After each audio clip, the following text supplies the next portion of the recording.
I am running a bit rate. Sumimasen. Sumimasen. I must find the tunes. Fuck you. I have no interest in denter paste. Fuck you. I said I have no interest in denter paste. These ads. They're like herpes. Persistent. Annoying. My God, how many times must I reactivate the music? YouTube is just relentless with the advertisements. Sickening. Right. Is the monkey playing the piano? Yes, the monkey's playing the piano. Where is he? He's out of frame. There we go. Right. I forgot the cable goobler. In other words, the internet cable. I will return momentarily. Ugh.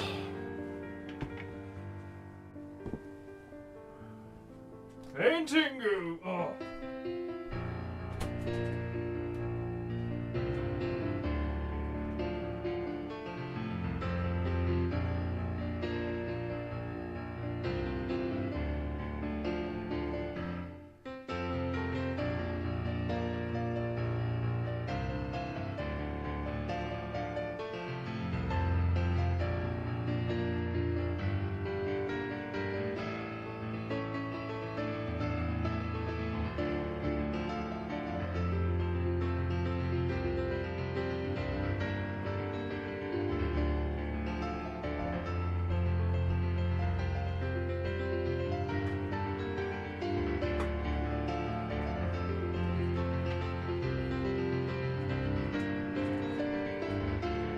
PEINTEINGU, PEINTEINGU. It's PEINTEINGU. Let's fucking go. It's 3. Charge your chi. Oh shit. Microphone. Please move the fuck out of the way. Oh, you squeaky bastard. Oh, brack squeaky fuck. PEINTEINGU, goo goo goo goo goo goo goo. Oh, that's so loud. Oh, God, that's loud. PEINTEINGU, goo goo goo goo goo goo goo goo goo. I was out of breath.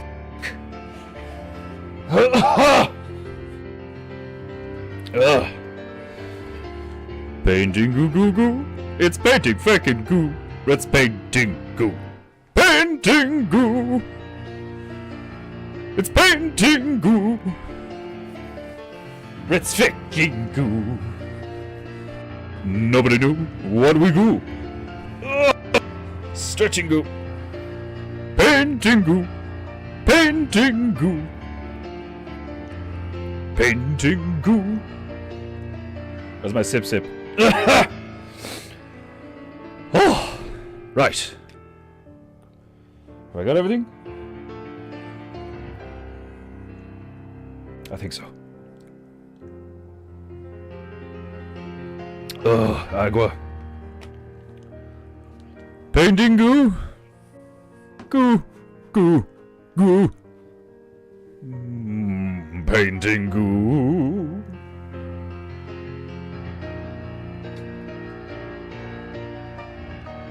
PEINTEINGU. Oh fuck. PEINTEINGU. Goo. Goo. PEINTEINGU. Goo. Goo. It's painting fucking goo. Let's PEINTEINGU. PEINTEINGU. PEINTEINGU. PEINTEINGU. Goo goo goo. Goo goo goo goo. PEINTEINGU. Goo goo goo goo. Ugh, itchy beard. Oh.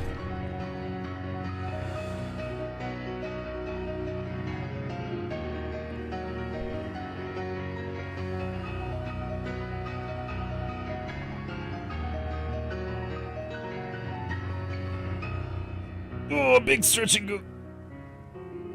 Alright, everybody give it up for our resident petrified primate, Milo the monkey! Praying us in on another glorious episode of PEINTEINGU! If you have any honor in your filthy, feeble mortal share, you will place a tip in the monkey's bowl. Pay the monkey! You monkey! Pay the monkey, you fucking monkey. You must excuse me. Today, I was slightly off time. I had my bacon and eggs a tad rate. This fine Tuesday. Oh. Right. I was like a Muslim, washing my face and beard with some oils. It's glorious. I smell amazing. I am perfumed. But that will all change the second I get boo. And all I will be able to smell is sulfur. Is that what it smells like? It's not rotten eggs. It's just like boiled eggs. 4 boiled eggs and about 5 slices of pig. Not long pig, short pig. I may be a madman, but I'm not a cannibal. Right. Excuse me. Mike or a phone. One of these days, when I have some expendable income, I shall get some WD-40 and rube up microphone like he's never been rubed up before. Eh. Oh. Careful. I must adjust things. Things must be adjusted. Adjustments must be made. Why isn't this adjusting? What treachery is this? What sorcery is this? There we go. Is it frat? Is it frat? Is it straight? Is it frat? Saying it is frat sounds like you're interrogating college football. Is it frat? What do you want about? What are you talking about? I said, is it frat?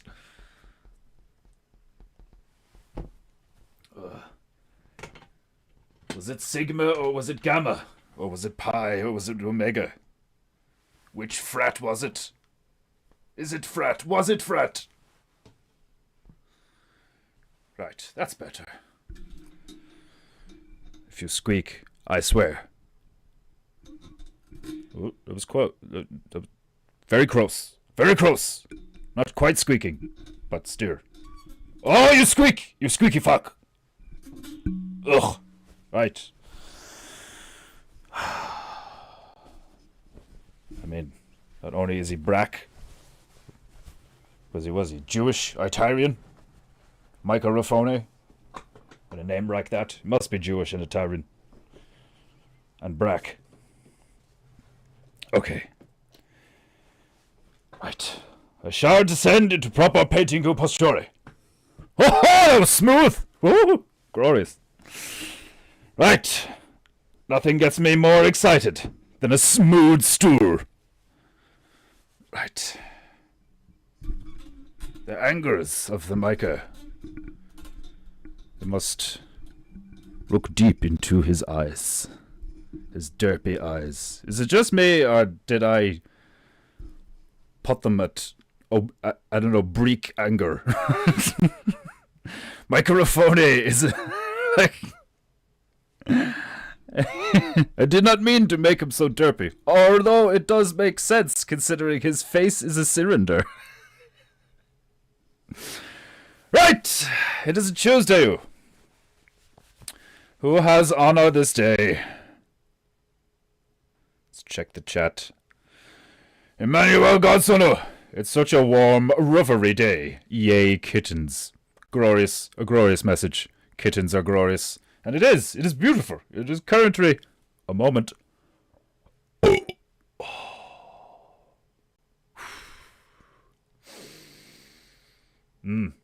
Bacon and eggs, as I suspected. Oh. I could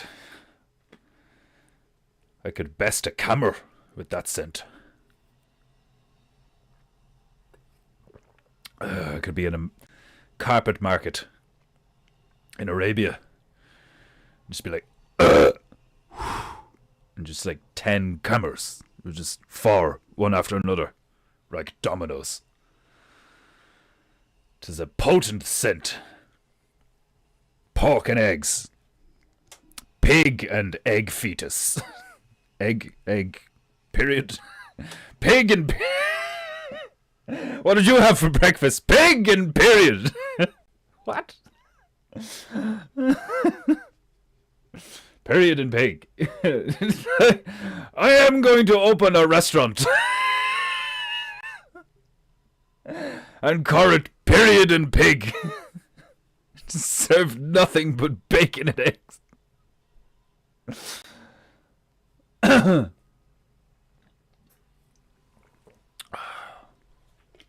you say pig period? No, I said period and pig.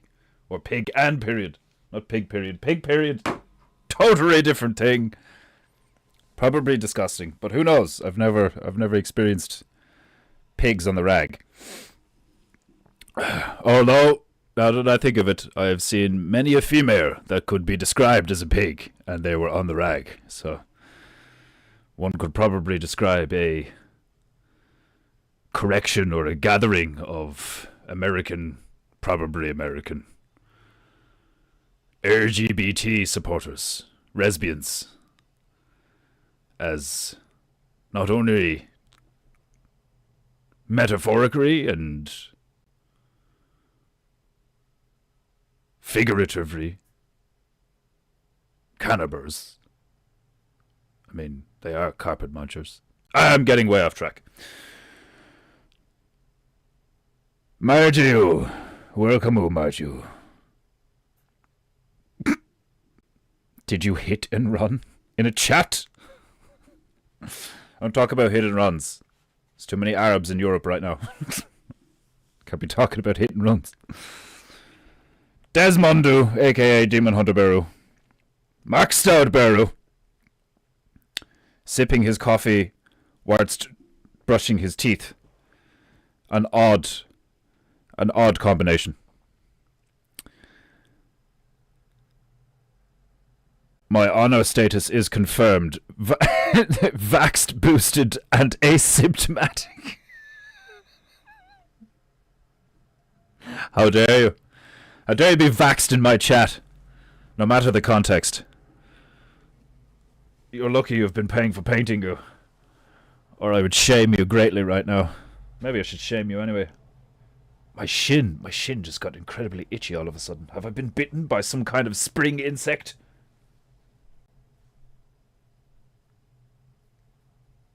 Does my bed have bugs?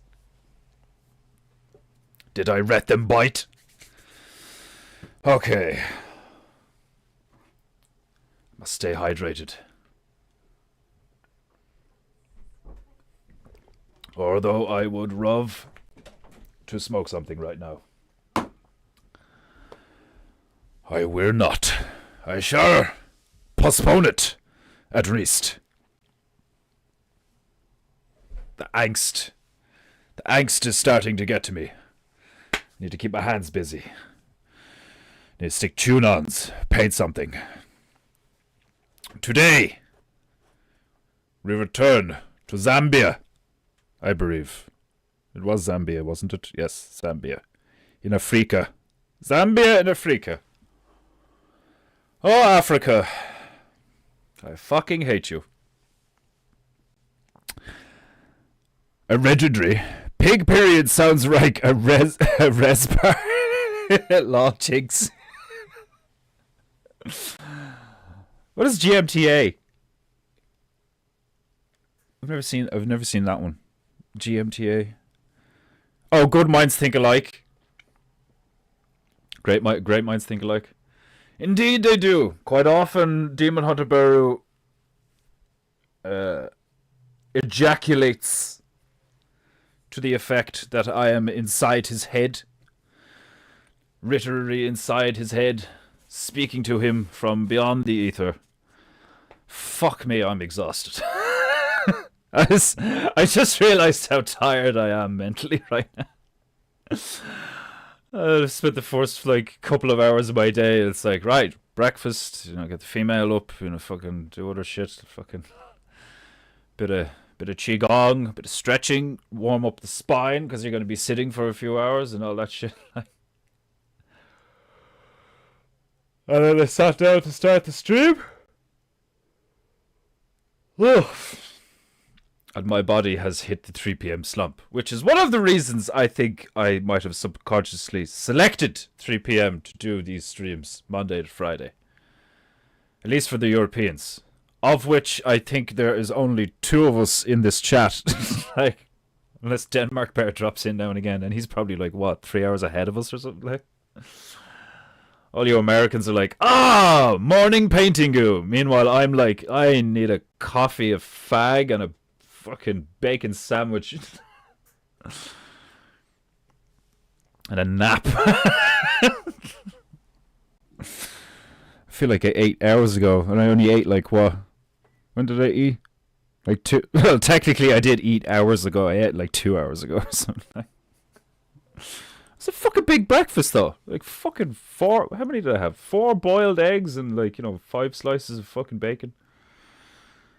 It's more than sufficient, isn't it? I don't know. Sometimes I think I'm under eating for a guy my size, and then I say that, and I'm like, I'm 5'11". I'm not that big. Like, do you know what I mean? Like, I'm not like I'm under 6 foot. I'm Irish. I'm lean. Like, by a lot of metrics, I'm small. As far as giants are concerned, I'm small. As far as normal people are concerned, I'm quite large. As far as hobbits are concerned, as far as Asians are concerned, I am a mythical Mongolian descendant of large stature and roaring red beard, ready to kill them all and rape their women. But that's just on Saturdays. Okay. We have a jigsaw car to paint. This fucking bitch was pulling off the board. It was pouring its surf from the very things I have fastened it to. The PEINTEINGU defies me. This vexes me. But still, is it glorious, is it not?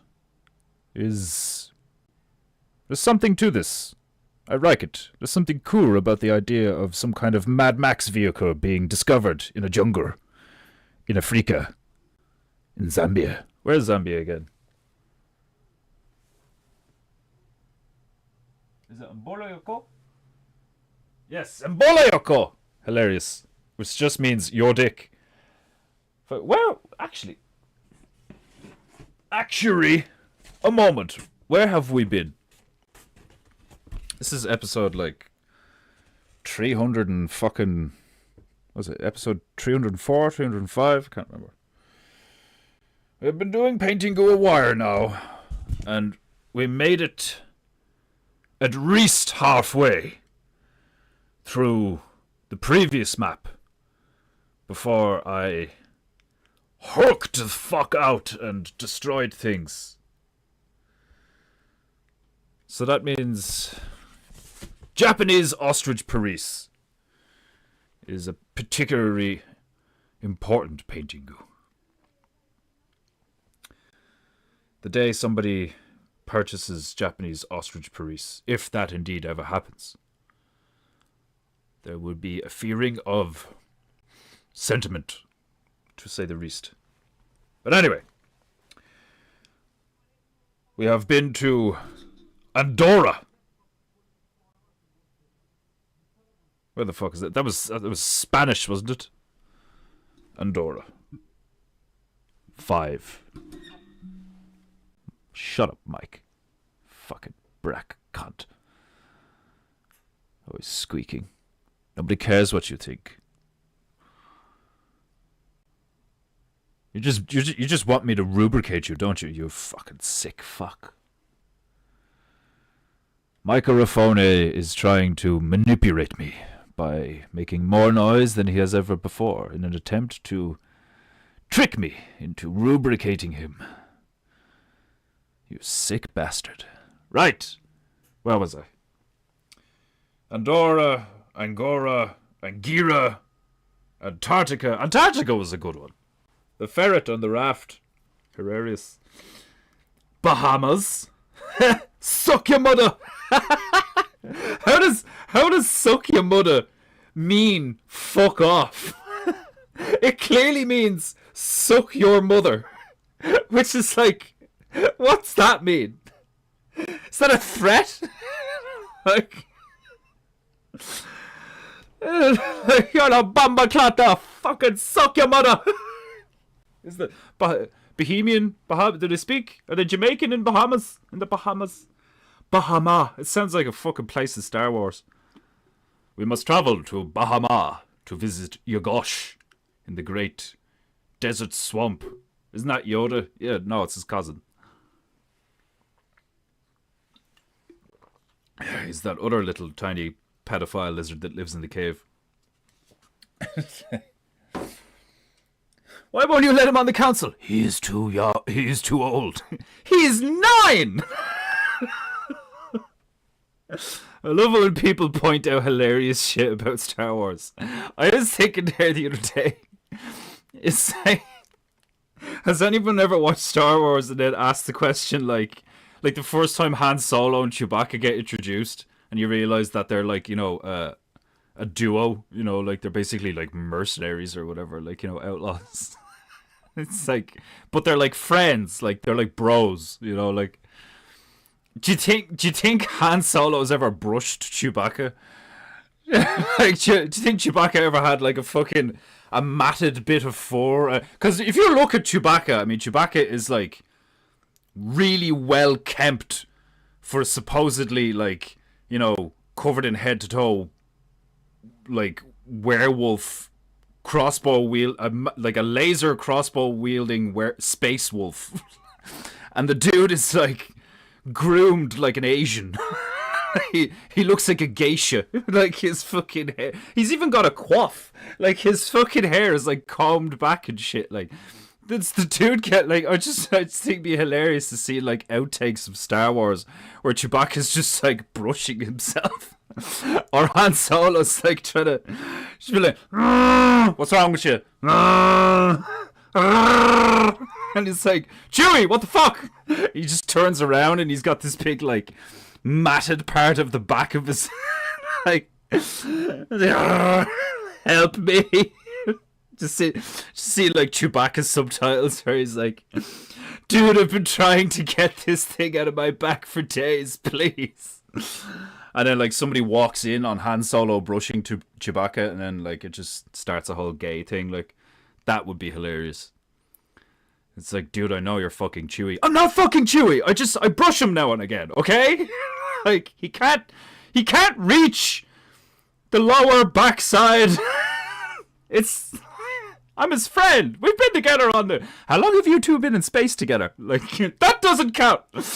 Ah, that's a skit and a half. Okay. Where was I? Burkina Faso. Fucking Africa again. That was only the other day. Cuba! Some Spanish. There is so many places left, which is excellent. We will do this map eventually. I mean, like, on an average of like, I don't know, one PEINTEINGU, like last year took me like 12 episodes to do. Castle Liechtenstein will forever be remembered as one of the funniest and shittest looking paintings. like parts of it are all right looking. The giant cowboy raspberry shooting the fucking town in the valley is pretty fucking funny. Nightu 1 of rejection of Lucifer's Retus has been survived. But at what cost? Lost hours of precious sleep, yet I press on.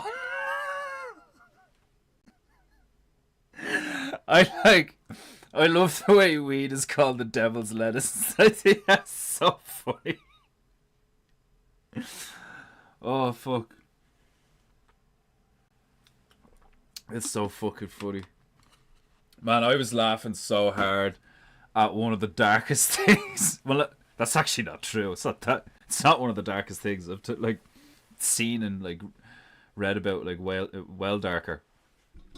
But I was on one of those crime things. What is it called on YouTube? The Villains.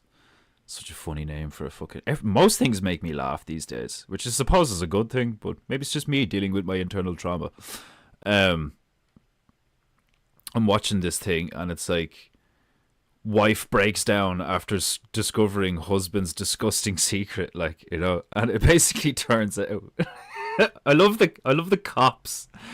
The cops interrogating them sometimes are like low-key some of the funniest fuckers I've ever come across in my life. Like, to have the Constitution to sit there and speak to these guys in the way they do, knowing the shit they know before they speak to them.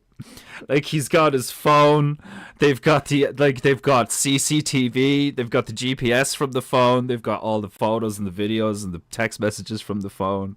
They've got all of it already. And he's talking to this guy. And he's like, so come on, David, tell me what happened and all, like. And it's basically like some fella that is supposedly a member of the family for the past like 8 years, like practically like a friend of the family for the past 8 years, right? So you've got David, who's like mid-30s, heavy set, looks at around 6 foot, like big lad, right? Not ugly, but like dumb looking, you know? And he's got a wife and kids. I don't know how many, they just said wife and kids. And I don't know how long they've been together. But he's got a wife and kids. But he's been like banging this like male friend on the side called Brad, and then they like pull up a picture of Brad. Now imagine like American hillbilly trucker got like I was gonna say imagine Griff.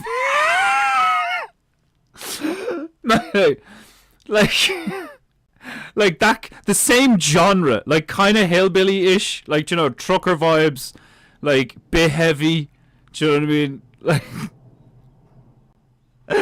so I just hear Griff in my head right now. You're calling me gay, you little faggot leprechaun.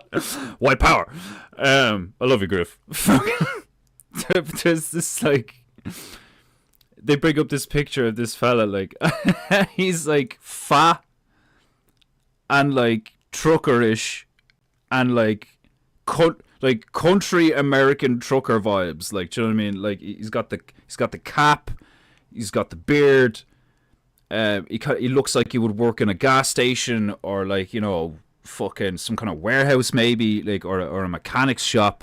He's got that kind of grease monkey vibe to him, but he's so well kempt and has his ears pierced with little studs in them. So you're like, the second you see the mugshot, you're like, oh, he's a flamer. Like he's like flaming gay, right? Flaming gay. And basically, it's like 40 minutes long, and the interview is between a cop who has caught the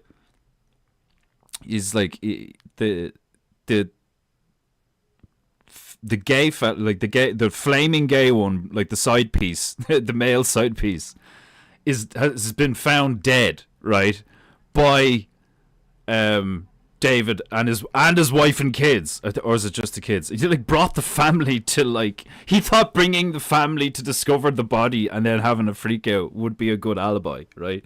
So they bring them back a couple of weeks later because shit isn't matching up, and he's like sitting there going like, the cops like sitting there going like, I've caught everything, I've got the photos, I've got the videos, you know, like, so just tell me what happened and all, like. And this guy just repeatedly tries to lie. But the reason why I found it so funny was the cop keeps like looking at him, being like, David, there's some photos on the phone that you know, they're a bit, I mean, how close were you and Brad? Like, I know it's like, on the one hand, it's like dark, and it's like, oh, the poor kids and the wife, and like, do you know what I mean? Like, now being real, I mean, like when you see the wife and then you see the behavior and stuff like that, it's like she's like more than likely complicit, and she's like a total fucking weak human being and a gobshite in her own right. I felt no empathy for her really, like, because I just took one look at her and I was just like, ah, like there was like rumors from the neighbors that like she knew it was happening for a long period of time. They tried to do counseling about it and all. Like, if you're a female and you discover that if you're female and you're married to a guy and you've got kids with him, and then you find out that he's got a male side piece, get the fuck out of there. None of this whole like, oh, we can do counseling, we can stay together for the kids, we can fucking get the fuck out. Get away, like, you know, get away now. Like, you know, fucking like, I see these bitches and I'm just like, why?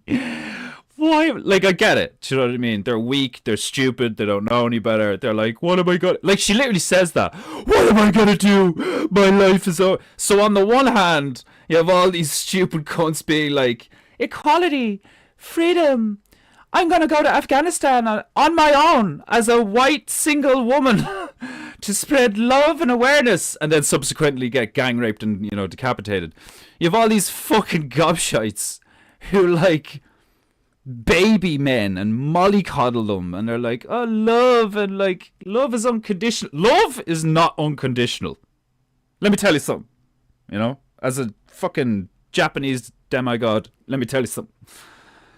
Love is completely conditional. Like, I don't care if it's your child. Like, you know, I don't have kids. I don't like prefer, like, if anyone's like, whatever, like, I don't have kids. But if you're being real, yes, you love your children. Obviously, you love them more than most things, if not like everything in your fucking in your life. But if you're just honest about it, if your kid happened to turn out to be like a total fucking psycho, like, it's a bit fucked up to be like, he's still my son though. It's like, you mean even after he like cut off 3 people's head and put them in their freezer and then slowly ate them over a period of 3 months? You know, and the only reason people caught him is because the smell started to sneak down into the other apartments and people started to ask questions. And it's like, he's still my son. It's like, I just don't get why people find themselves... Like, she hugs him! The bitch hugs him! Like, he's like crying after admitting to like some of it. He never admits to all of it. Like, you know, he tries to go on for about 20 minutes about how it was some other gay guy that showed up out of nowhere and shot him in the face. Like, and the fucking bitch hugs him. And they're crying and they're like, I'm sorry and all, and blah, blah, blah. Oh, fuck off. I think it's hilarious. I couldn't stop laughing at the copper though. The way he was just leaning back in the chair being like, David, if you keep going the way you're going, you keep telling me the things you're telling me, David. And you see, the problem we have is there's a GPS in your phone. So we know where you were and when you were there. We know you were at the house when he was killed. You know, we know you were there before he was killed and you came back.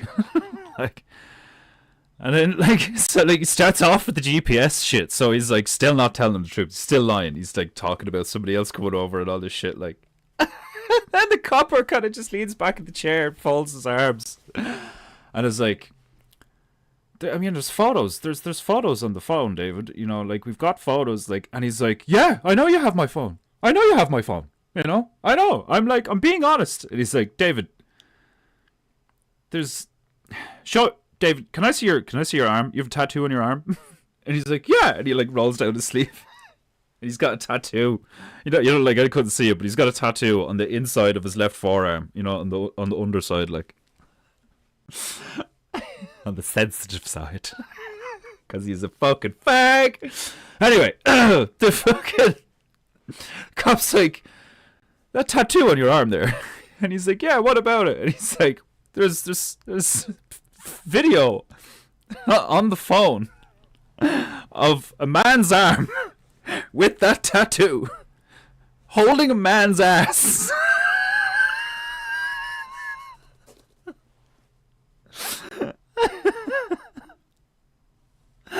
And like he says other shit, like I'm not gonna repeat because it's just dirty.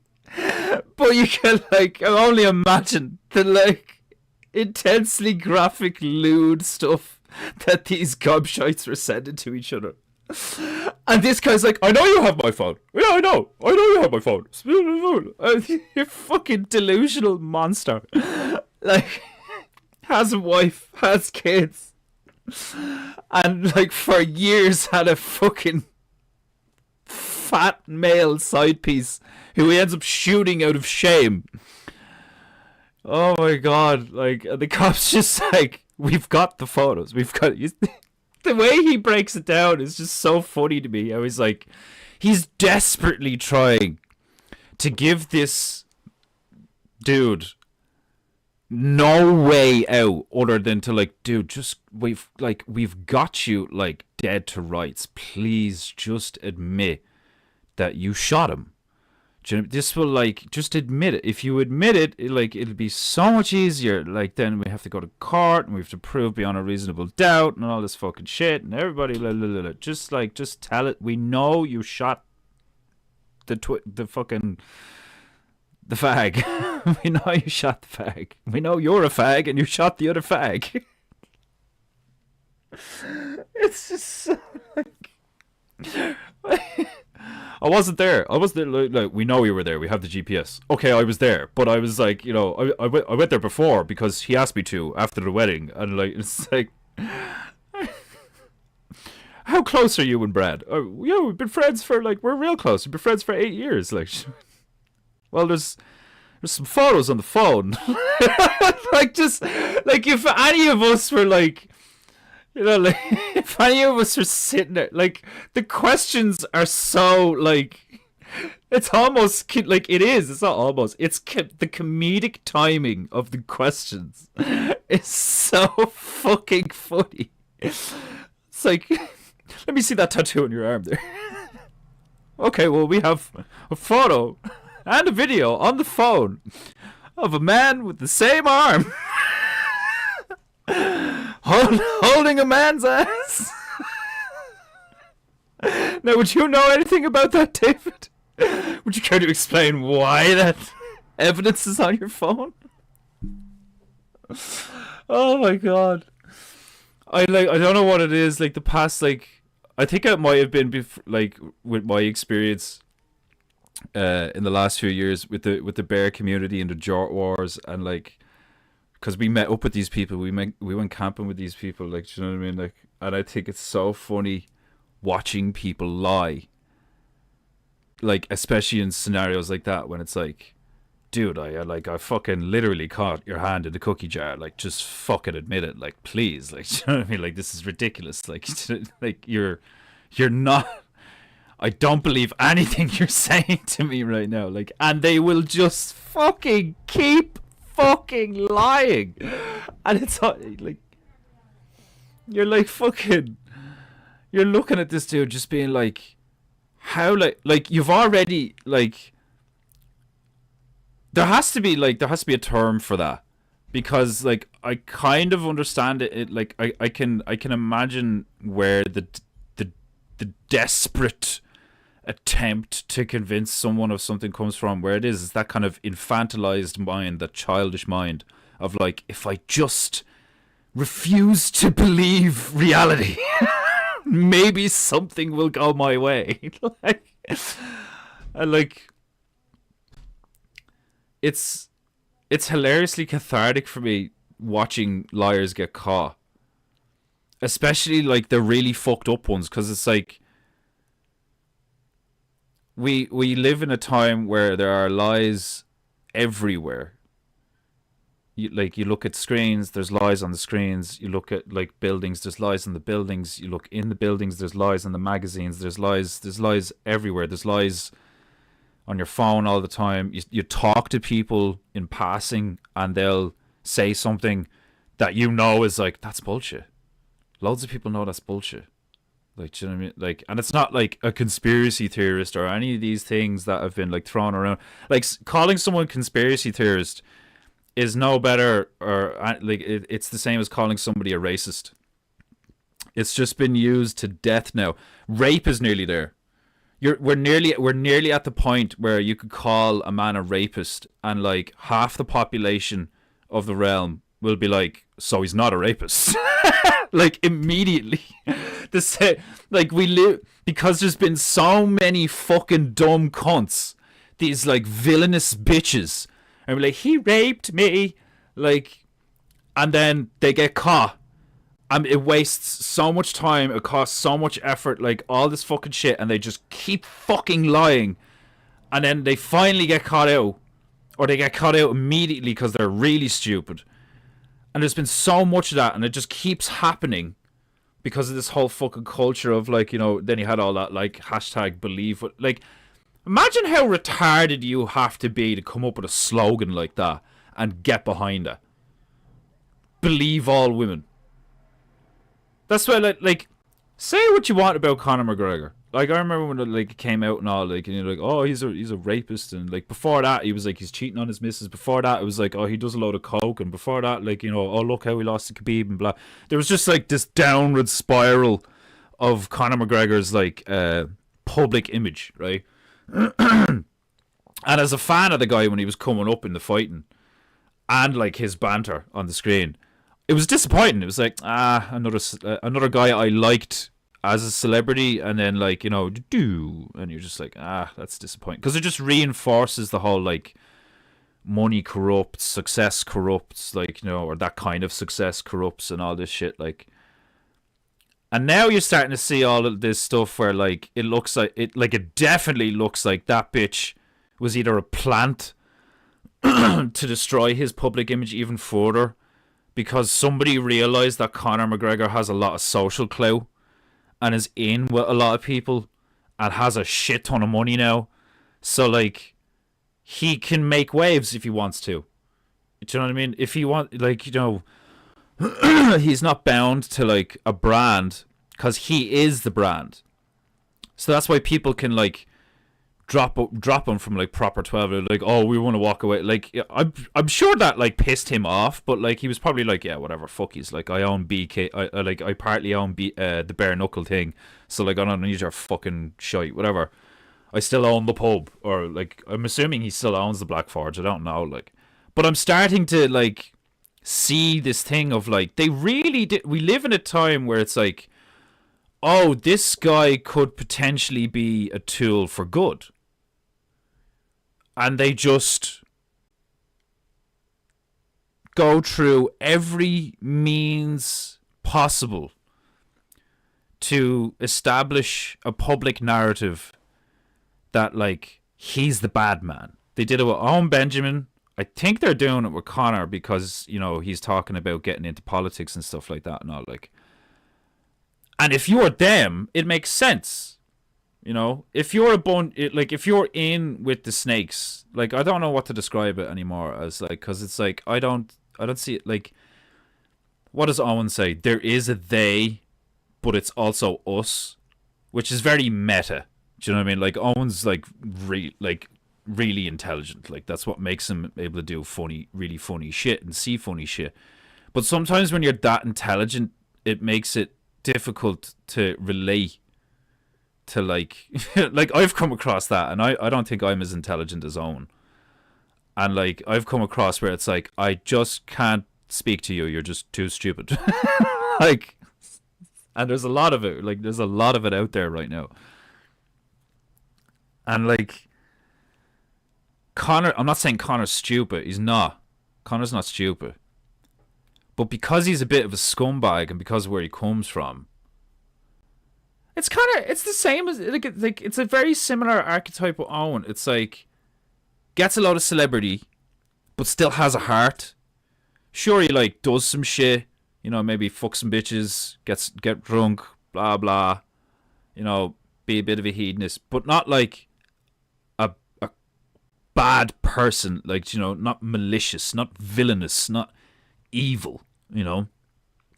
And it looks to me like Conor is very similar, where he's just one of the lads, got really good at scrapping, made it big scrapping, and then the Khabib loss came at such a pinnacle point in his life because he was drinking and he had the whiskey and he had the success and all that shit.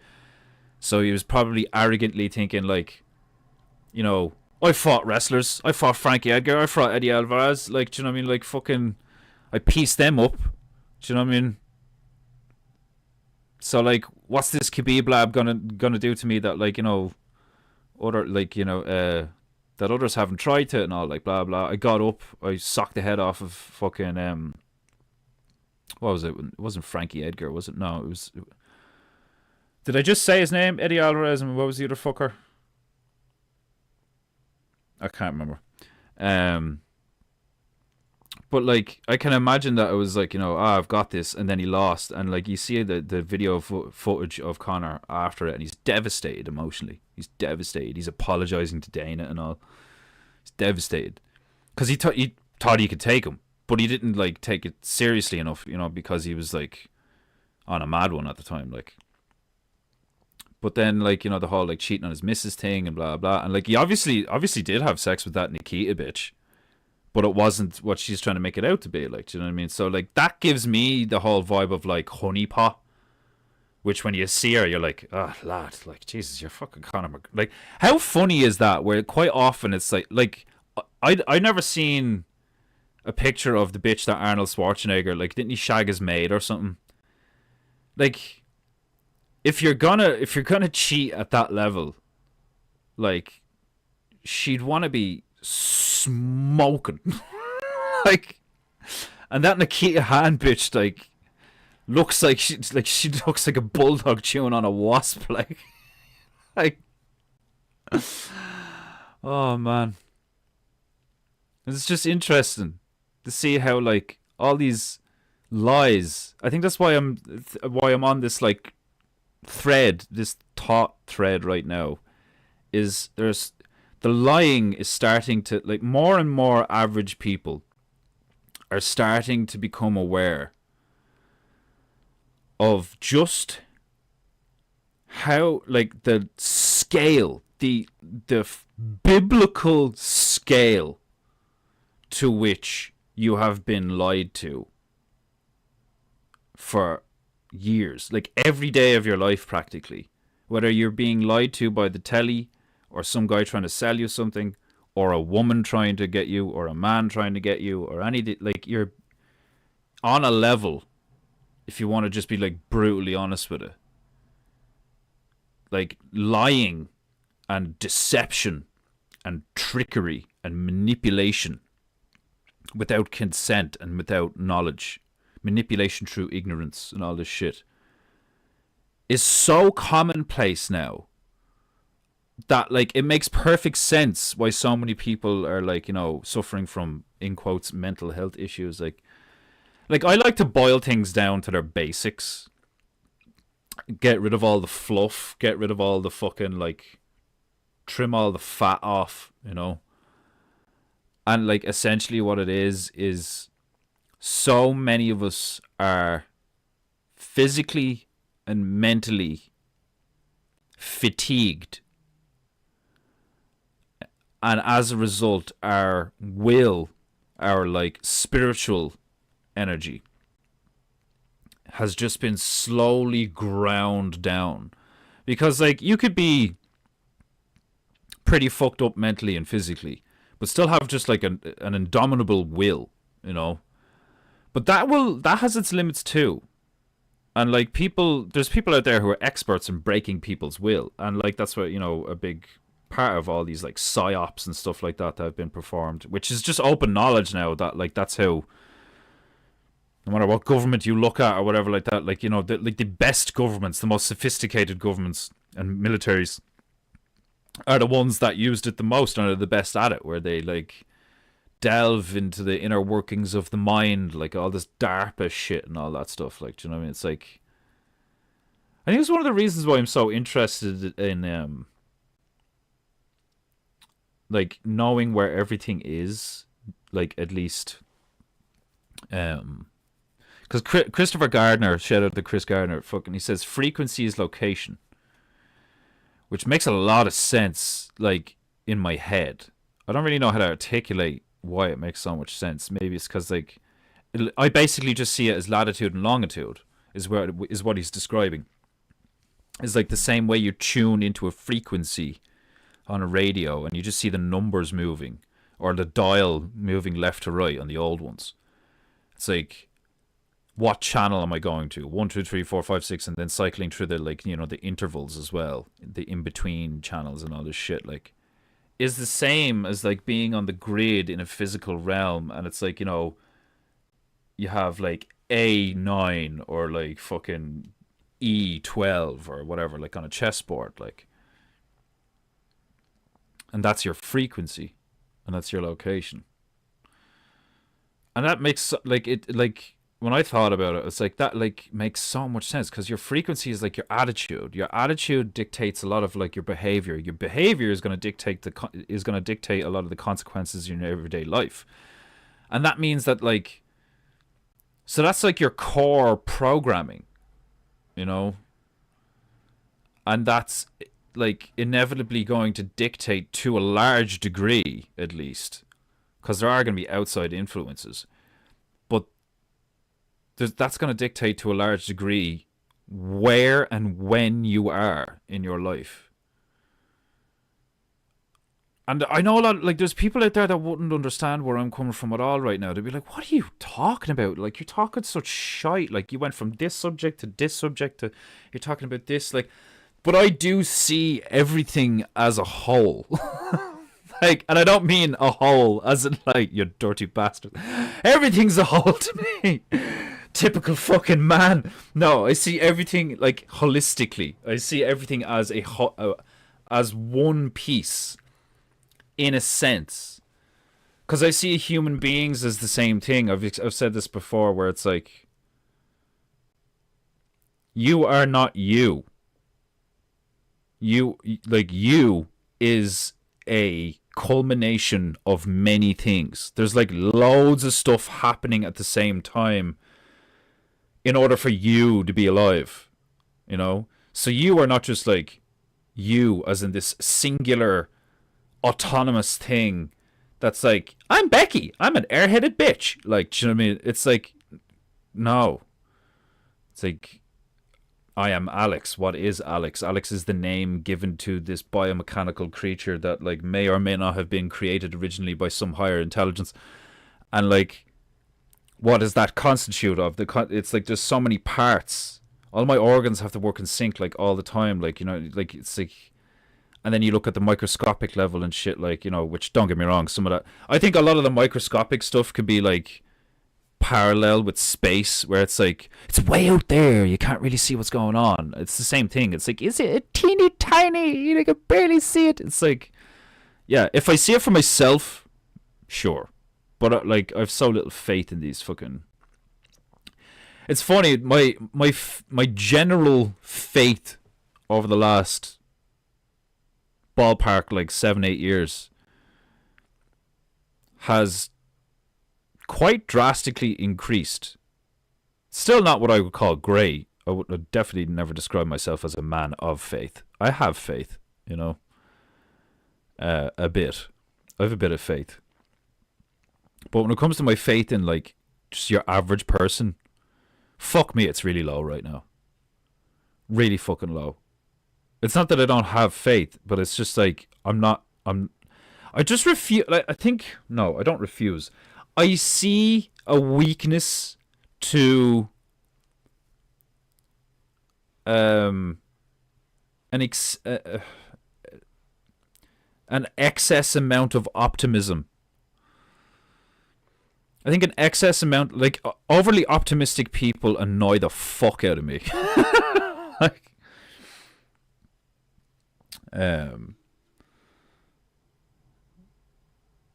I talk about the pedophile catchers.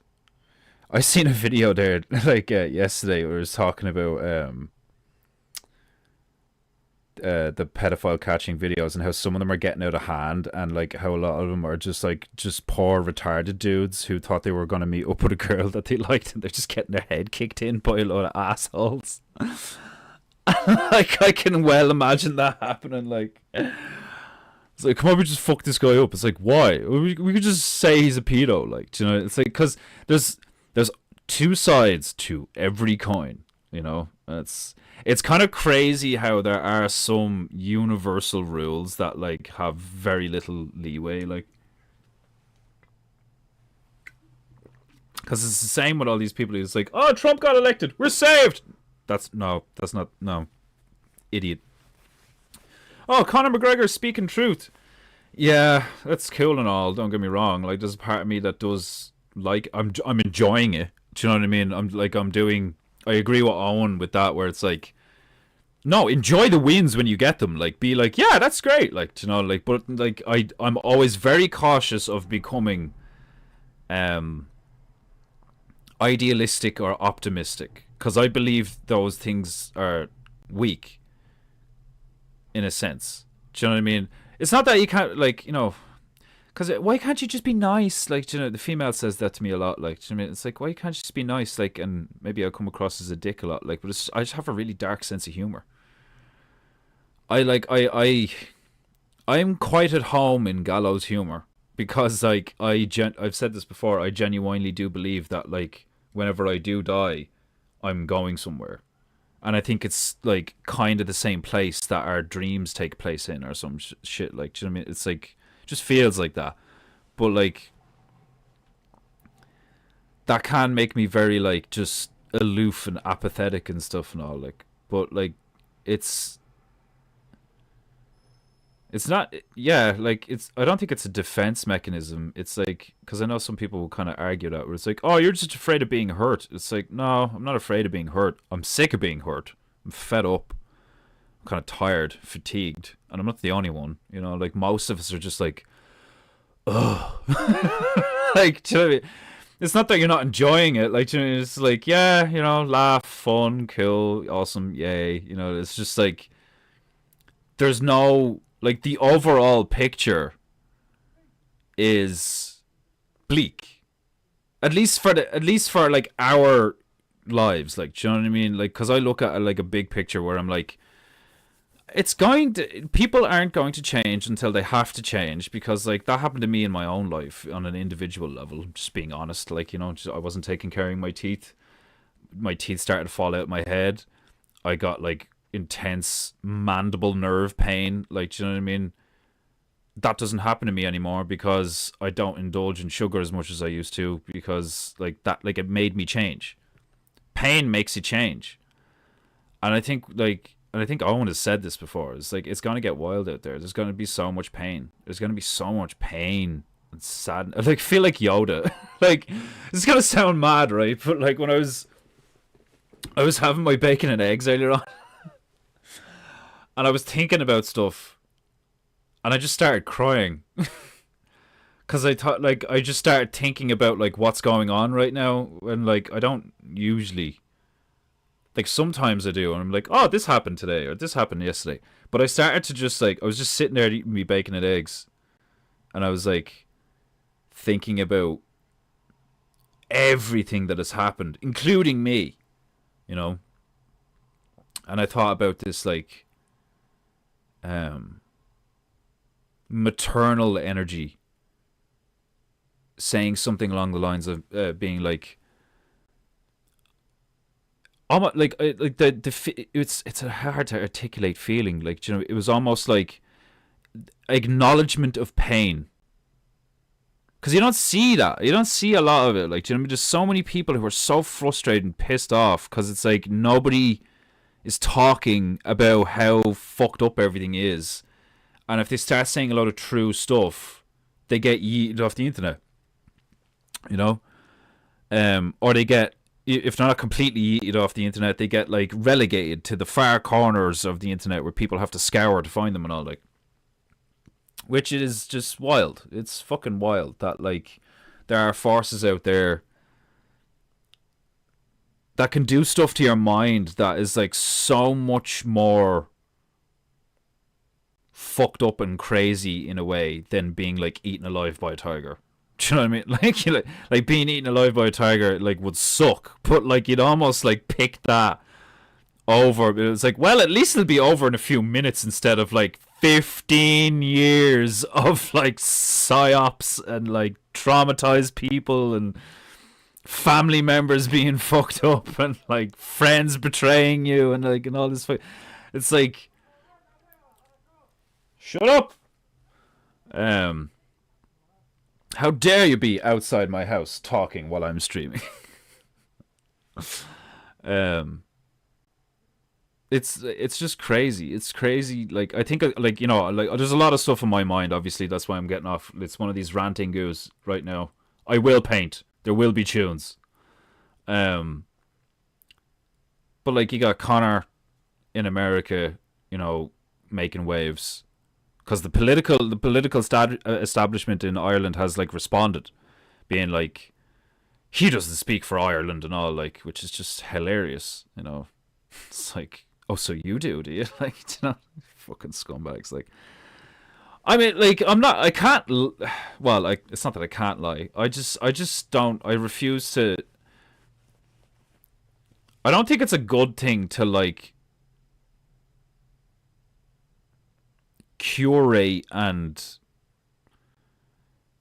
in a sense, manipulate my words into a more palatable fashion for people to be like, oh, well, I can accept what you just said. Like, do you know what I mean? Like, I think it's like the shit people say is fucking wild. Like, and they get away with it all the fucking time. It's only when certain people say certain things, which is like, you know, evidence that it's completely inverted. Like, it's crazy. It's like, oh, don't you dare say the truth now. Don't you dare speak with conviction now.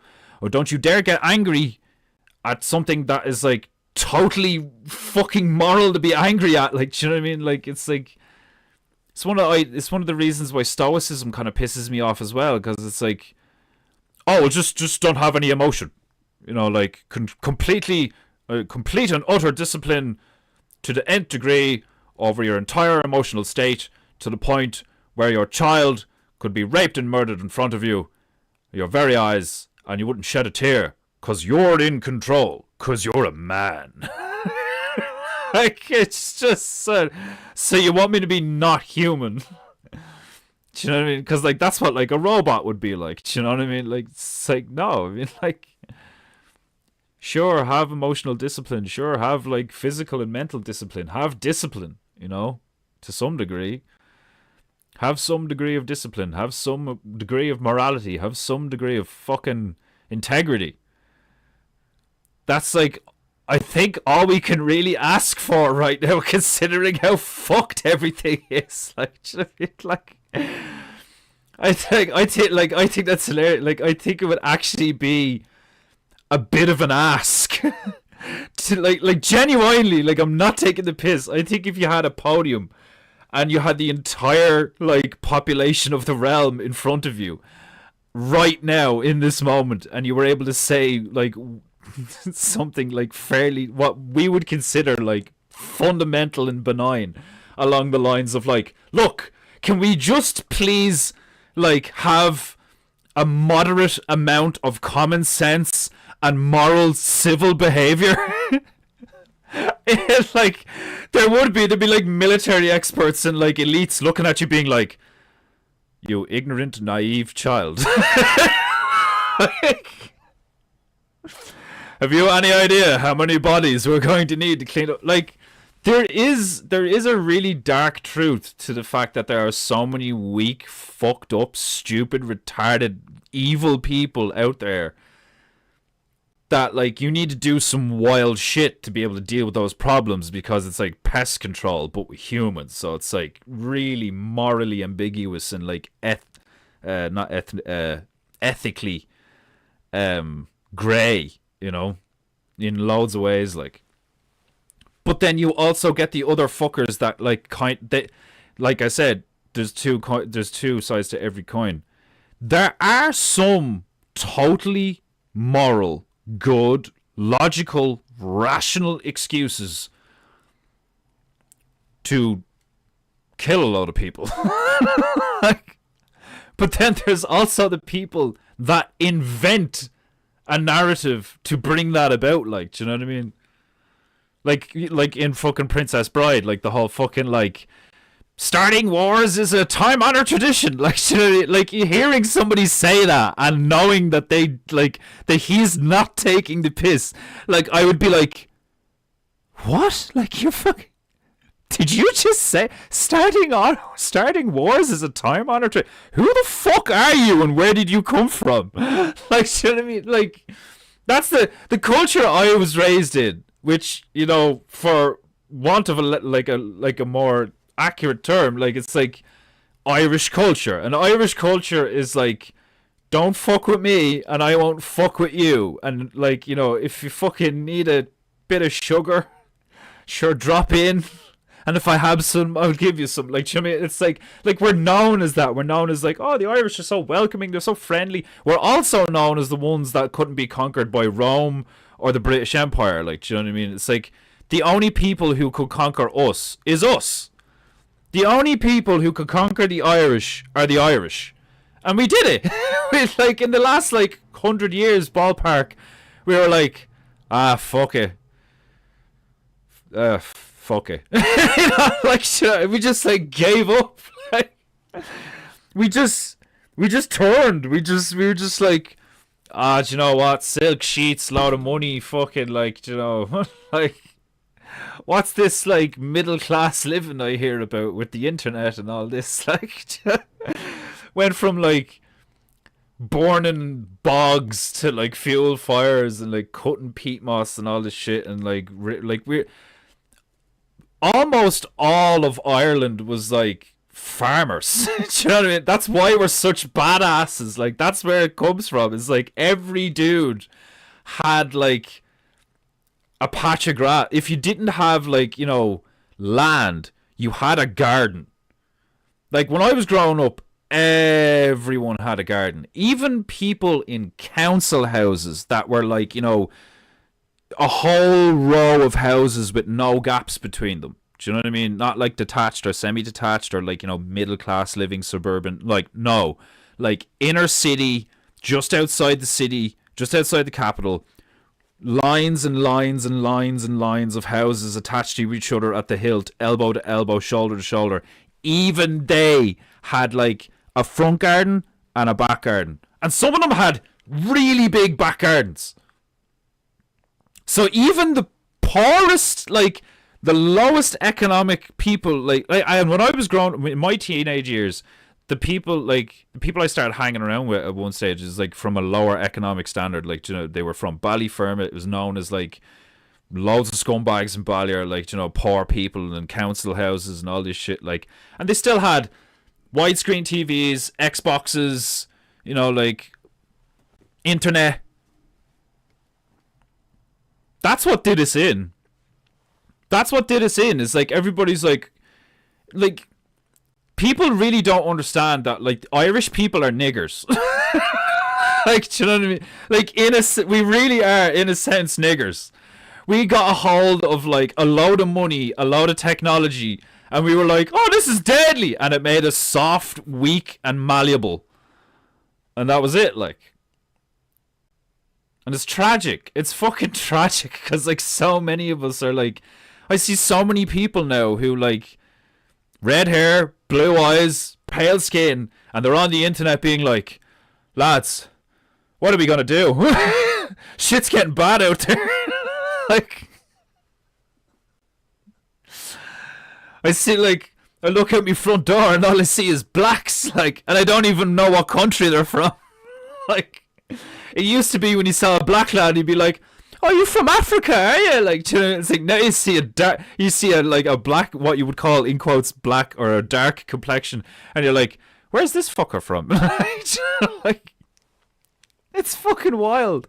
They're letting, and this is this is known, because it's just in black and white on paper, that guys who have rape convictions, legal court convicted, went to court, got convicted multiple times, sexual assault, rape, I think some of them have been done for you know, burglary and grand theft auto, assault. I don't know if there any murderers have been let in. I haven't seen any manslaughter or murder. I've seen rape, sexual assault, and they get in. They already have you know, one of our police officers, our Garda, I think it's like the head of the fucking guards turned around recently and was like, there is no such thing as an unvetted immigrant entering Ireland. No such thing. He just like straight up lied through his fucking teeth. You know, unless everything has gotten so compartmentalized and he is so delusional and retarded that he genuinely thinks that's the truth.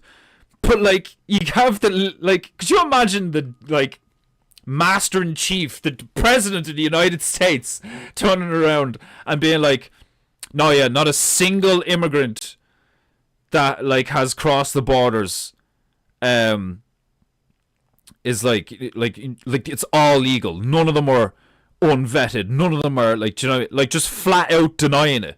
Do you know what I mean? I'm not like, I know it was like, yeah, well, one's the president, one's the Garda commissioner or whatever the fuck he's called, but it's like, it's just a man in authority.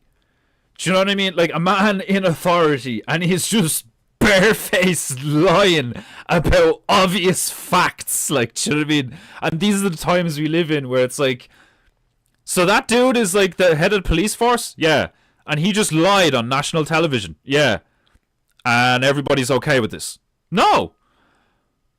There's gonna be war. Probably. Like, that's what they, like, I completely agree with, was it Val Martin? I can't remember. This is like an Irish fella. This really cool old former policeman on YouTube. I've been watching his videos. It's like, fucking the thought has gone out of my head there. Fuck, I lost my train of thought. It's getting wild. It's so bad. Like, it's so fucking bad that it's like hard to wrap my head around sometimes. Where I'm like, okay, I completely agree with what like people are like Owen and Tom Barnett and like, you know, this whole kind of like personal accountability, personal responsibility. Nobody's a victim. Like, do it yourself. It's like, yeah, I'm totally down. But like, and I'm also of the opinion of like, yeah, I know we're outnumbered, but that's because the reason why there's lots of them is because they're weak. Do you know what I mean? Like, I'm not scared. There is a part of me that's like kind of chomping at the bit for a fight, a little bit, cause like I love fighting. I've always loved fighting, but only for the right reasons in the right way, and that's why like there's like, you know, like that like really got. There was a awkwardness with some of my old friends with that, where it's like, you know, the ego was there, and that really disgusted me, because it was like, really, like, I thought like when people turn out to be way less than what you thought they were, you know, I made the mistake, I suppose, of, in a sense, idolizing some of my friends, because I like my relationship with my family had broken down to such a degree where I was like, I don't have a family. Like, I have some people in my family that I hardly see that I really care about, but now sure, all of them are dead. Like, so my friends were like all I had. So I invested so much in them that when they turned out to be like just garden variety losers or pieces of shit just like everybody else, I was like, oh, no way. You know what I mean? And that's not to say that are like bad people. Do you know what I mean? And like maybe pieces of shit was a bit too much. But like they could like, well, maybe not. You know, like they could definitely be like, in certain ways they were scum. In certain ways they were exactly what they would have been stereotyped as. You know? It's like, oh, you're hanging around with a lot of people from Ballyfermot now. Like, oh, it was fucking like... And the reason I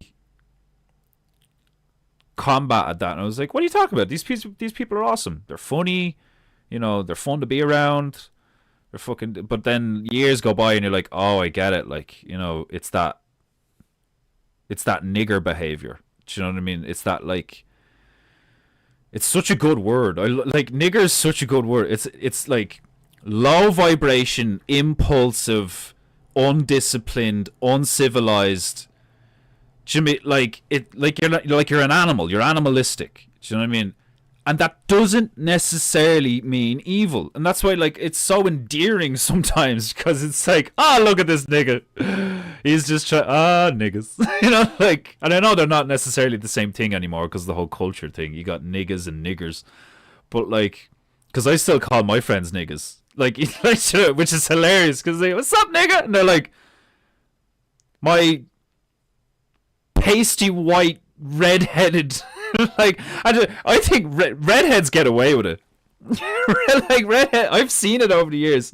Redheads get away with it because we get like the same treatment as blacks in so many ways. Like, cause it's like you could be the only redheaded young fella in a class, and none of the girls want anything to do with you, and all the boys think you're a fucking liability because none of the girls want anything to do with you. Like, it's funny shit, man. Like, being. It's funny shit being like a particular archetype of human in the timeline we live in. Because there's only a few of us. Like, I am rare. But that doesn't make me better. Like, do you know what I mean? Like, I look at everything kind of like a video game in that sense, where I'm like, the type of character to have my stats is rare. But that doesn't mean that I'm going to have, like, you know, fame or like any, like, an exceedingly high amount of money, or like, do you know what I mean? Like, I'm just me. I'm me, and I'm like wholly like me, and that's what I want to be, and I'm honest and shit, and like, that's all it takes. I'm not like some great, like, I don't think I want to be great. You know, like Owen is saying, it's like, if you want to make great people, you traumatize them. Like, do you know what I mean? It's like, well, maybe I don't want to be great. I just want to be good. Like, I don't want to be like 1,000, like a fucking katana that's been folded 1,000 times and is made by this master, and it's got these like engravings in the hilt, and it's like perfectly balanced and all that. So it's like, no, like, just need a decent sword. You know, like, do you know what I mean? Just like a good old reliable, just straight sword. Like, do you know what I mean? Like, just, I don't have to sharpen it that often. Like, you know what I mean? Like, do you know what I mean? It's like, you don't need a great one, just a good one. Like, and even I've struggled, genuinely struggled to just be good, never mind great, because it's so tempting to not give a fuck. It's so tempting to just like, I think that might be the downside to my gallows humor, is sometimes I understand and accept and acknowledge the dark to such a degree that I like it. And sometimes I kind of want to, like, I'm like, you know, it might be fun for a while to be a demon and like totally fuck with people. Like, like, there would be moments where you'd be like, this is hilarious. Like, this is genuinely like really entertaining. But you would need to have like the whole kind of spiritually meta view on things, where you're kind of like, you'd be watching someone suffering. Like, say you're like a demon or a djinn or something, like, do you know what I mean? And you're like causing suffering to someone. Your rationalization of it would be, but like, sure, none of this like matters. Like, do you know what I mean? Like, this is just the way things are. It's almost like a predator accepting its role, like in a self-aware sense, in a society where it's like, oh, I'm a tiger. Oh, okay. Well, like, shouldn't I like eat that antelope over there? Like, you know, it's like you wouldn't. And this, like, this being able to look at things from different perspectives like that, and actually kind of like embody them as much as you can, like, without literally embodying them, really gives you it gives you literally a comprehension and an understanding of these things that allows you to go, oh, I get it now. And then when you get it, the frustration and the like disappears, and there's more of a calm over you, and you're like that's why I talk so much about the whole fucking, what are you gonna do when you come across an enemy that has no honor? Because as somebody who like loves the idea and concept of honor, and I love like adhering to that as much as I can, because I think it's a good way to be, is to be an honorable person. I also know that if I was to come across an opponent that had no concept or any interest in honor, then I would deal with them accordingly. I wouldn't be like, oh, well, the honorable thing to do is blah. And then bitch and moan and get frustrated when it's like, oh, my opponent is not acting in an honorable fashion. Like, you know, they're not adhering to the rules of engagement. It's like, yeah, duh, it's a demon. Like, what the fuck? Like, and some people, like, they might not actually literally be demons, but they embody the archetype, the attitude, the frequency of something that we, like, you know, all of our cultures for thousands of years painted, wrote about, drew, fucking, like, took mad drugs and chemical concoctions and stuff to, like, interact with in the ethereal realm and shit. Like, you know, fucking, I can only imagine the shite that's gone on in the past and still goes on these days. Like, I wouldn't be surprised if George Soros, like, lights some incense made out of the ashes of dead babies and then fucking, you know, slits open a fucking virgin and then pours her blood into a glass, pours her blood into a fucking wine glass and then just, like, sip and then gets on his laptop to do the stocks. Like, I just, it's like, and he probably doesn't at all. It's probably totally, like, you know, on a more real, like, you know, what I said is very, like, Hollywood. Like, do you know what I mean? But, like, it wouldn't surprise me. If anything, it would make sense. It's like, oh, so that's why he's so, like, horrific looking physically. Because, like, when you look at a guy like George Soros, or you look at a guy like George Bush, you know, George Soros looks like a bad guy, looks like a villainous, evil troll. Whereas George Bush kind of has that country boy, kind of, like, you know, dumb, but, like, you know, like I was saying about your man earlier on, it's like, he's not ugly. Like, you could argue his ears are big or whatever. Do you know what I mean? Like, he's not, like, foul looking. You don't look at George Bush and go, ugh. You look at George Bush and go, like, you know, it's, like, not the same thing, like, you know. And it's like all of that instinctual, all of that glorious, like, for lack of a better term, divinely granted grace and glory and humor and all this amazing shit, all this potential, all this, like, mind-boggling, like, insurmountable, highly detailed, high-resolution, fucking fully interactable, like, you know, like I'm describing the best fucking virtual reality game ever. It's like, it's life. It's like, how is it that we've become so collectively, like, grey when the whole color spectrum is there? Do you mean, like, they perverted the rainbow? Now the rainbow means all the gay stuff. It's like, you know, like, and I agree with, like, Owen, you know, don't let them do that. Like, you should, like, remarket it yourself or whatever. But, like, so, like, there's certain things that once they kind of, like, are set into the culture, they're, like, really hard to get rid of. Really fucking hard to get rid of. Because the way humans work. That's why all of this is so malevolent and fucked up, is because these fuckers know exactly how we work on a fundamental level. But the cool thing is like, the more they have, like, fucked us up and fucked with us and then taken advantage of us and all this shit, like I try to avoid the word victim because, like, yeah, like, I don't feel like a victim. I used to. I don't feel like a victim, and I don't, like, you know, when you think about it logically, you're not a victim. Like, you're a victim in the same sense of, like, if you're just, like, I don't know. Yeah, like, I'm literally trying to think of a scenario where it's like, no, you had nothing to do with that. That was just like there's a reason insurance companies have an act of God scenario where it's like, yeah, nobody could have predicted that. Like, do you know what I mean? It's like I suppose, like, my mother, right? She got, was it 5 sisters? I think she had a 6th. I think that's the number. But basically, it was my mother was firstborn. And then it was my godmother, Fiona. And then I think it was Caroline. And then they had another one in between or something. Like, there was...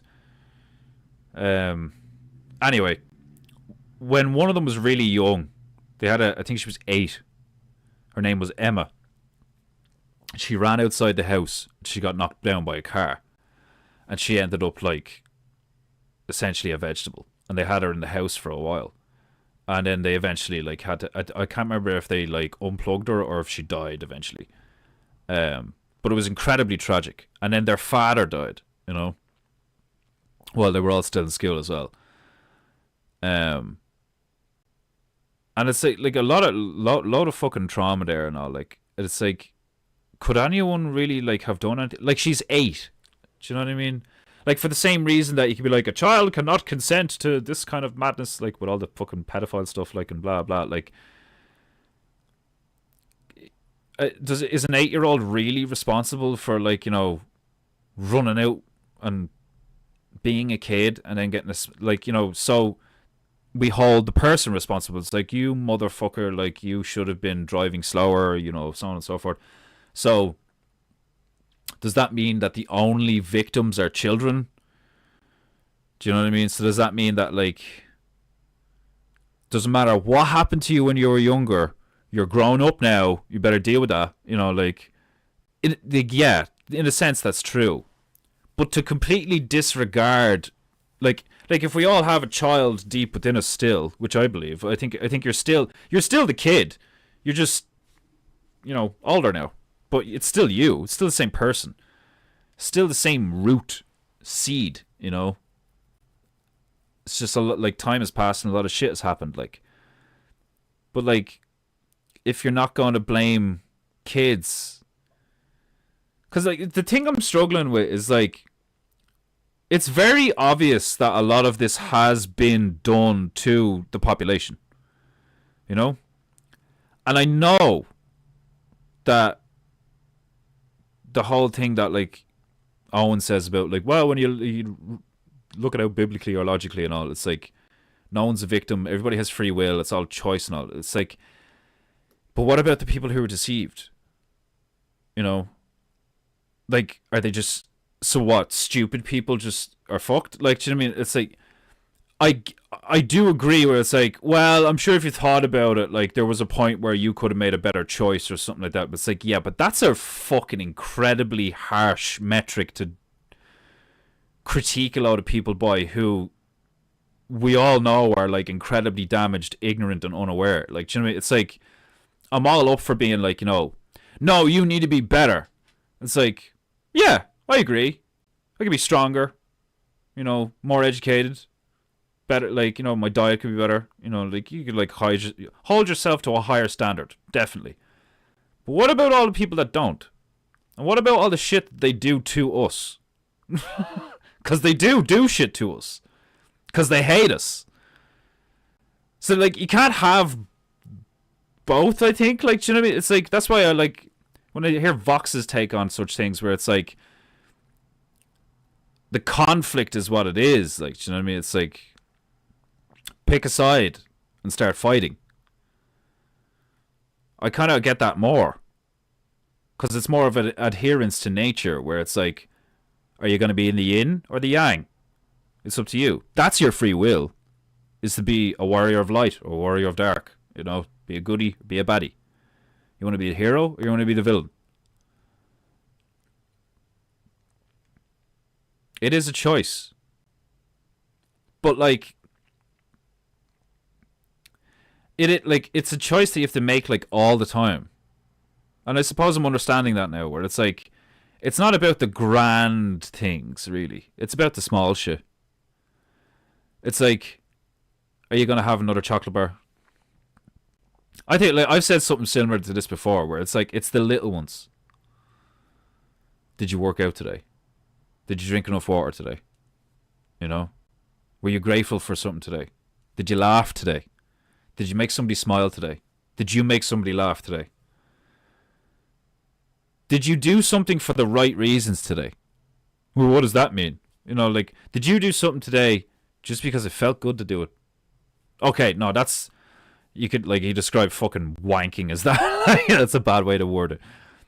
Did you do something today that benefited somebody else, but didn't necessarily benefit you? If anything, it cost you energy and time. Now that could be a load of different things. No, I know if you're like really logic it out, it's like, did you jack somebody off? did you do something that benefited them and it didn't really benefit you? Made you feel ashamed? Cost you 15 minutes? Fucking like, my words are hilarious. Like the way it like, I'm understanding why there was such reverence for people who could really give good speeches.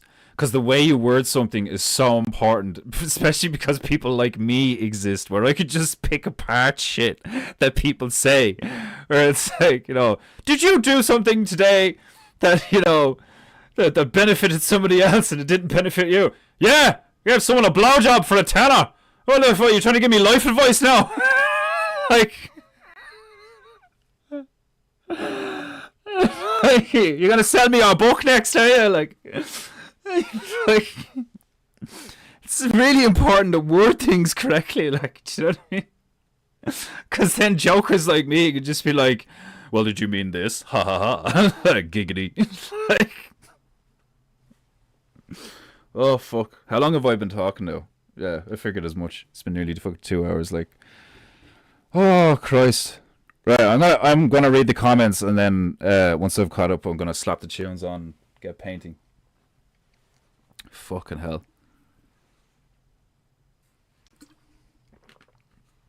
Ugh. Enough rambling. I have shit to do. Stop squeaking. That's always a drag at first, but it's cool when the dreams come back extra vivid. Yeah, like I've experienced that. Not that I've been presently abstaining at all, but I salute in your quest. Yeah, like, I felt like that. I felt like that recently, where like, it's like, do you remember dreams? Like, I fucking I was being very disciplined there a while ago, and I was getting vivid dreams. I had one dream where it was literally like I was playing a first person. It was like I was playing Titanfall 2. I was playing a first person shooter, but like, it was proper first person because it was like from my point of view and I could feel everything. Like, but the field of view was a bit zoomed in, or zoomed out, or whatever you want to put it. Like, I felt a little bit detached, to the point where it still felt like I was kind of playing it and not actually in it, but it was close. And I was like flying around this huge room with like massive panes of glass, connected by like metal struts. It was this real elegant, like, something you'd see in Dubai, where it's like kind of ugly and simple, but still impressive in an engineering sense, where it's just these like vast pillars of steel, and then with these huge sheets of glass coming in between it, like, and then but it was like pitch black, like there was no light coming through it or anything like that, which I thought was weird. And I was like flying around shooting things and all, like, and I remember like I remember twitching, like in real life, like not in my dream. I remember dreaming and then feeling my like body in the real world jerking, and I was just like, huh? And then I woke up, and I don't know what woke me up, but I just woke up for some reason, and it was like 3 o'clock in the fucking morning or something. I'm looking around, it's all dark, females asleep, and it was one of those weird ones where I was like, was I hearing something? Maybe I left the telly on. That's probably what it was. Like, I probably left the telly on, and whatever was playing on the television was just like playing in my head, and then it stopped or whatever when the television went into standby mode or something. Like, that's another thing I need. Like, I have such a bad habit of like, I'll turn on Star Trek and then go to sleep, like, which for when the dreams come back, it's probably going to be great, but like, I don't know. I've been struggling so hard to get in a solid routine for months now. Some days I get it, some days I don't. Some days I feel great, some days I feel shit. Today I feel good, but I'm tired. Very tired. Mike is begging for that cocoa buttering. Yeah, he wants me to lube him up, I swear. He's a sick fuck. Typical nigger. I've employed him, what? It's been like less than a week this cunt has been employed on PEINTEINGU, and he's begging me to lube him up. fucking fags these days. Can't even pay them to just hold something. Yeah, it'll be worth the resistance. Yeah, well, fucking one of my favorite things that Owen has ever said is resistance is power. That's really true. Resisting shit is really powerful, and it makes sense because of electricity. I do buy gummies as well, but they are more expensive in my area. Man, an edible high is like totally different. An edible high is so fucking different. I was much more giddy on those. Most of the time when I was smoking, I'd be like really talkative and really like, you know, profound minded, like on a sativa or whatever. And then if it was an indica, I'd just be like, yeah, just like slowly melting into the couch. But the edibles, I remember I had an edible one time and I was just real giddy. You know, I just got the giggles. It was great. Like everything was just making me laugh. And like, it's funny because it's not like one of those things where you're like, I'm laughing at like everything, like in a stupid way, where I'm like subconsciously being like, why am I laughing at that? That's not even funny. Whatever it does to your mind, it finds the funny in fucking anything. Like, I was just getting these voices in my head, or like, do you know, I've never heard voices, for those of you wondering. It's like, I'm sure you're the type, Alex, to fucking actually hear voices. No, I've never heard a voice. You know, you can't hear it, but it's there. It's almost like seeing something like with your mind's eye. It's the same. I can hear shit with my mind's ear. Like, you can think of a tune you really like or whatever like that, like, and before you actually start singing it or humming it, you can hear it in your head, like, at least faintly.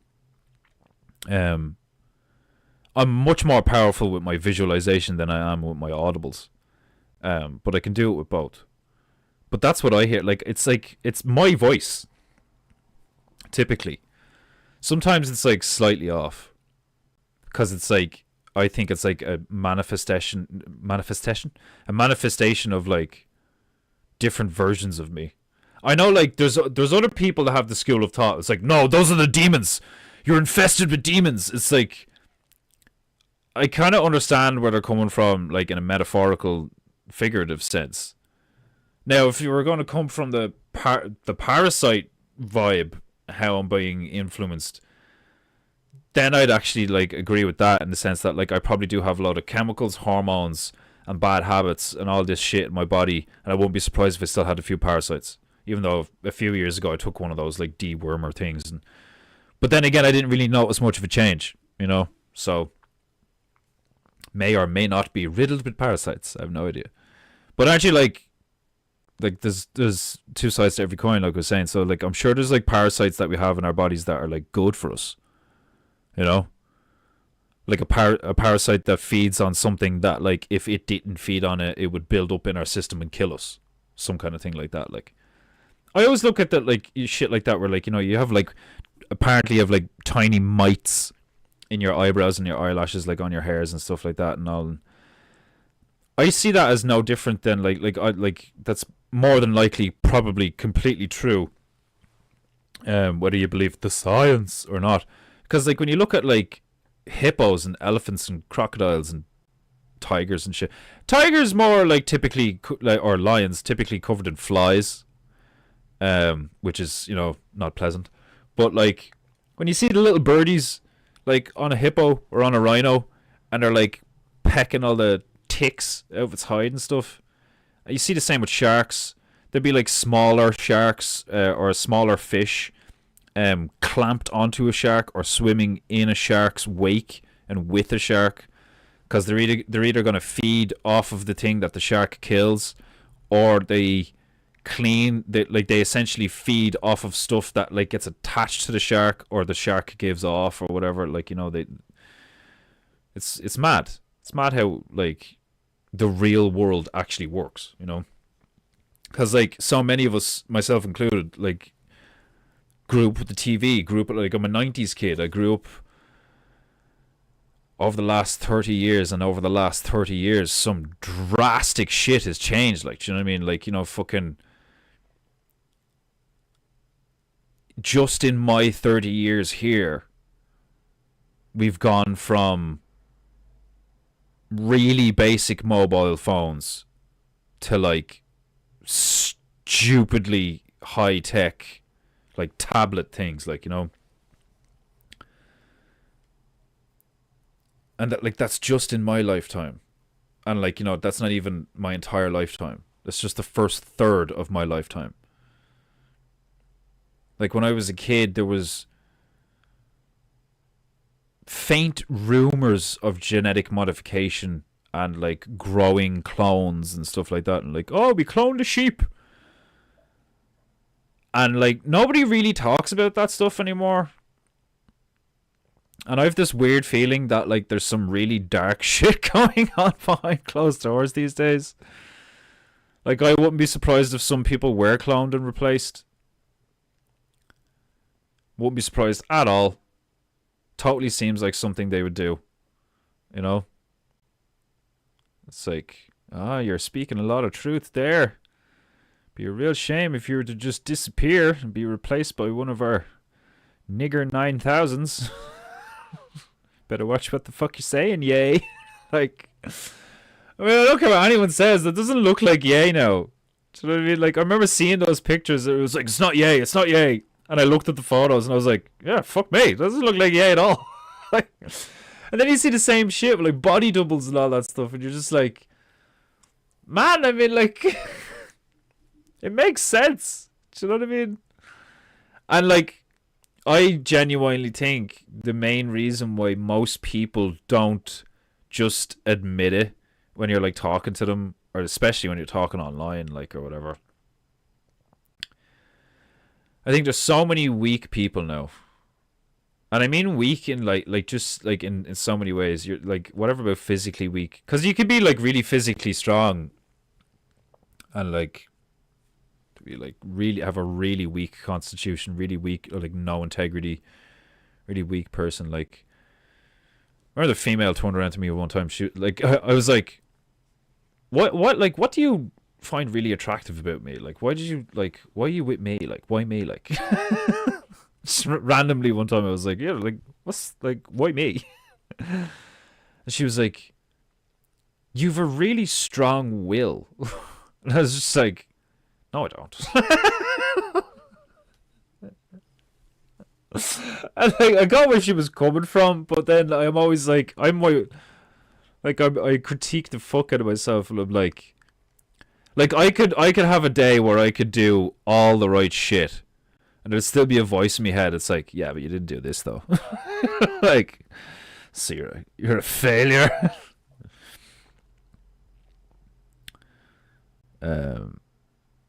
Han and Chewie have been together through thick and thin, and not just hair. Having mushroom soup and toast. I'm not a fan of mushrooms. Love soup though. Nothing like a good thick salty vegetable soup. Started off real dirty. Thick and salty. I'm more of an edible fella these days, but the essence of the lettuce takes many forms. The essence of the lettuce.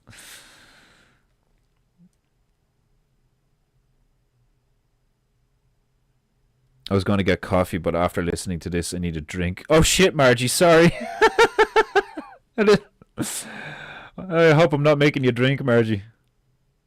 Like, see, that's why females should and shouldn't be around guys like me every so often. Like, do you know what I mean? Like, I was like, oh Jesus, I need a drink. Sorry. I feel bad now. Oh God. Oh Jesus, I'm after fucking up the chat now. Oh no, I haven't. Okay. Dick Fordu. Iron Man Baru. Tiger Woods is the same. Oh yeah, the whole like cheating on his missus and all. Like, at least Arnold's kid he had with the maid looks like him. Good genetics. I didn't know he actually had a kid with the maid. Oh yeah, fair play. If you're going to cheat, you may as well leave it in, huh? Like, I mean, like, I only fuck to make children. I love Arnold. Like, there's so many, like, there's part of me that hates Arnold because during COVID he was like, you know, screw your freedom and all this shit. Like, I fucking hate. I was like, Arnie, oh god, fuck you, like, you sellout cuck, fuck, like, oh Jesus Christ, like. But I suppose he's one of those that, like, you know, massive mansion, former governor, like, all these fucking things and all, like, he's probably, like, in debt and in bed with all sorts of demons. Ugh. And, like, I'm kind of glad, like, that, well, not glad. No, I'm not glad. Far from it, actually. I'm grateful. I'm not glad, not at all. But I am grateful that I get to witness all of these great men do great things and then turn to shit like the hand of Midas or something. Like, do you know what I mean? It's like, yeah, it's gold, yeah, but like now your daughter's a fucking golden statue and she's dead. Like, do you know what I mean? It's like, yeah, everything's gold, yeah. It's like, yeah, I'm grateful. I'm grateful that, like, I get to witness this stuff and, like, not do what they did. It's like being in war. It's like, you know, like, if it's why, like, I've never been in war, but, like, you know, I can imagine, like, you know, you're running around and, like, the guy in front of you gets shot, so you're like, oh shit, and you stop and you take cover. Well, like, if he hadn't have been in front of you, if you weren't behind him, you'd probably be dead. You know, the fact that he got taken out in front of you is a blessing. You should be grateful. Which is really fucked up. Do you know what I mean? That's why I said I'm not glad. But I am grateful. It does kind of feel sometimes it's like the gods are looking out for me. Like, just see all this wild shit happen. Oh, fucking hell. Well, I'm very unfocused today. I'm just scatter-minded and tired. My soup was satisfactory. I'm delighted for you, Emmanuel. I'm delighted for you. I will smell something sometimes and it takes me back. Yeah, that always happens to me. I've heard that, like, your sense of smell is, like, really powerful in that regard. Where, like, you can smell something and you're like, hold on a minute. I remember smelling chamomile. Something to do with chamomile. I couldn't remember what it was, and I was like, I know that smell. I know that smell from somewhere. And then I think it took a couple of seconds, or maybe it took a few hours. I can't remember if there was, like, a long period during the day where I was like, what the fuck did that smell remind me of? And then I finally caught it, and I was like, chamomile lotion when I had chicken pox when I was, like, fucking 4. And I just, like, got this, like, flood of images in my brain from, like, being, like, you got the fucking, the oven mitts on your hands so you can't scratch and all that. Covered in that chalky shit. Oh, God. Like, what's that about? Like, what, like, that always really, like, I was like, what the fuck? Like, chicken pox was like, hold on a minute. So you get covered in itchy hives, and then it's gone, and you never get it again. But if you do get it again when you're older, it could kill you. What the fuck is that? like that's a messed up disease. And they, like, nobody ever said don't do this, you'll get chickenpox. You know, all they ever said was, like, you know, oh, that kid's got chickenpox, like, stay away from him. And then, like, the other parents were like, oh no, like, go over and give him a hug so you can get it over and done with. Like, fuck it. Has your kid got chickenpox? Can I borrow him for a minute? And you just, like, rub the kid all over your kid. And be like, trust me, it's gonna suck for a few days, but like, it's worth it. Can't we all just get along, Rodney King? Oh, hilarious. Hope is a good thing. Yeah, hope's a good thing. Wasn't hope the last thing in Pandora's box? Does that mean it's a good thing? I can't remember. In general, yeah, like I'd be like, I don't know. The more I think about it, like, or maybe that's my problem. Maybe I think too much. Maybe I should just be more heart based. Maybe I should lean into my nigger side a bit more. Like, I don't know. Like, I'm trying, like, because I look at the churches and I look at like ideologues and I look at like self help and all these fuckers and you know, like the cowboy rancher smoking a cigarette after a long hard day's work and all this shit, like, or smoking a cigar, talking about, well, son, you got to do this before you got to do that. You know, you got to crawl before you can walk. And it was like, shh, whatever. Yeah, like, cool. It's not worth like 3 million subscribers on fucking YouTube, but like, I get it. Like, it's like, Iron Man Bear is totally right. I've used this stream, whether consciously or subconsciously, as like a therapy session these last few years, where I've just like bounced my mind off of you guys while doing this shit, and I've thoroughly enjoyed it, and I know you guys have too. But there's something to that. I'm like, there's a reason I'm doing it. I know there's a reason I'm doing it. I'm like on a path or something, like, do you know what I mean? Like, I know we're all on a path. We all have a journey. Like, we all have our own journey to do and shit. Like, but like, do you know what I mean? It's like, I don't feel like I'm my problem anymore. In a weird set, like, years ago I was like, I am my problem. My attitude, my behavior, the way I'm looking at everything, like, I am my problem. Now I feel good and I have obstacles that I need to overcome. And that's where I'm finding struggle, is where I'm like, how the fuck do I figure this one out? Shit. And I suppose that's why I just like come on here and talk sometimes, because I'm like, okay, this is what I think about this, this, and this. And then I look at the chat and I'm like, okay, so I'm not the only one. You know, like, or I'll say something and then I'll look at the chat and I'll be like, oh, yeah, well, yeah, fair enough, you know. Because I don't disagree. Like, I don't disagree that hope is good. But the problem I run into is like, see, that's why I love the yin and yang thing so much, where I'm like, how much of something is good and how much of something is bad?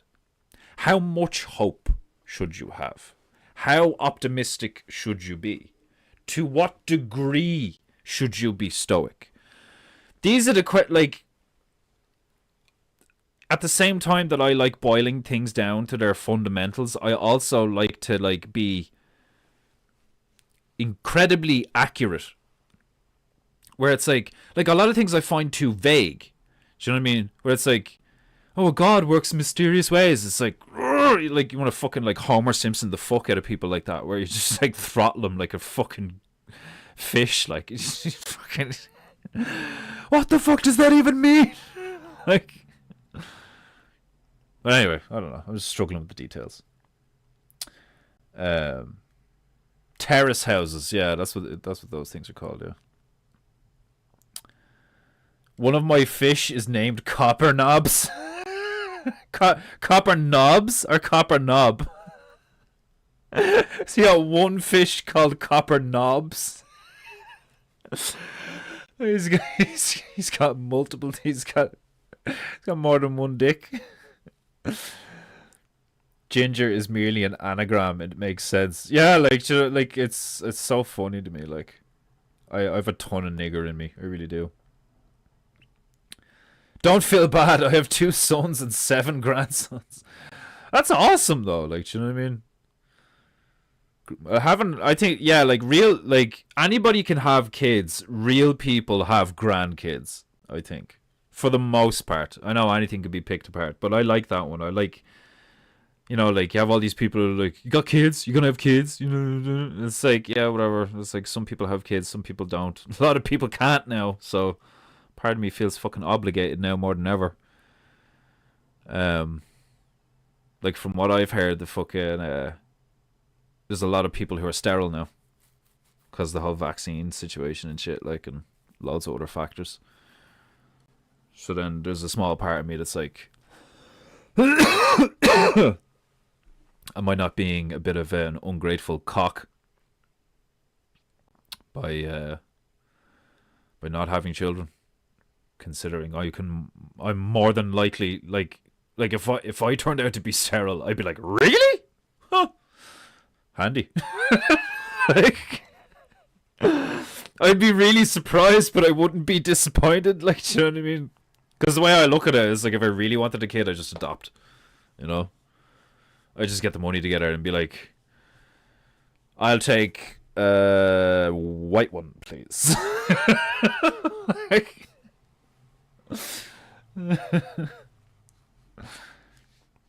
black babies are really cute, though. I think black babies are so much cuter than white babies. Little afros on them and all, big brown eyes. Some white babies can be ugly as fuck. But then, like, the black, like, you know, I think black kids are, like, adorable, and then, like, black adults can be, like, really ugly. Look like fucking monkeys and gorillas and shit, like I was about to say humans.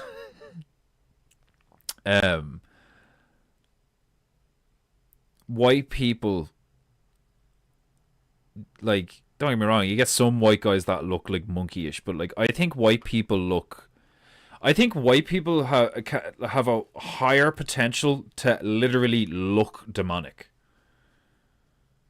Because I've seen some white people and, like, they look like a fucking, like they could have a lizard wriggling inside them.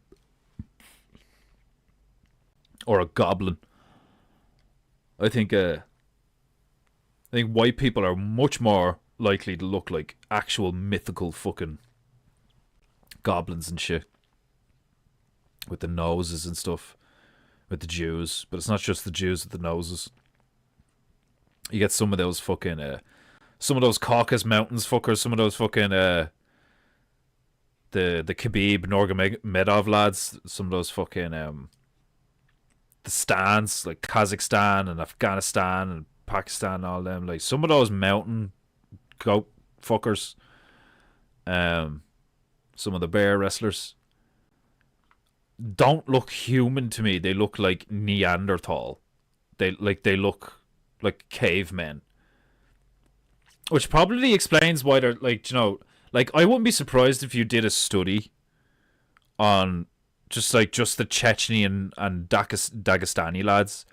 I wouldn't be surprised if they had, like, denser bones, you know, like, stronger muscle fibers or something, like, because, like, I don't think it's just technique. I think it's, like, cultural as well. Like, they're just incredibly tough. They're an incredibly tough breed of human. Is those fuckers. Now, obviously, they're not the only one. I mean, like, there's a reason the Brazilians were fucking kicking ass for ages. I think Brazilians are just, like, really comfortable with violence, which allows them to be calm in a chaotic situation. Very useful in a fight. And I think that's why you saw a lot of Brazilians. That and the steroids. And it's probably the same with the mountain fuckers. It's probably the same with the, like, Dagestani, Pakistan. Like, I wouldn't be surprised if a lot of them are on peds and roids and all that shit. And because, like they said, it's like, oh yeah, well, you saw that. Like, you know, we're making sure they're not juiced to the gills and all. It's like, yeah, okay, sure. I'm sure you are. I'm sure you are.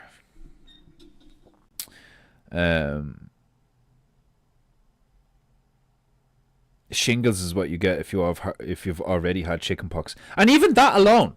Why does the name change? What does that mean? That always confused the fuck out of me as well. It's like, oh, you get chickenpox, but if you get the same disease when you're older, it's called shingles and it can kill you. It's like, what the fuck? Like, it's like, aren't you supposed to be stronger when you're older? Like, don't you like grow up and get big and strong? No, it's like, oh, if you get this, you had this disease when you were a child.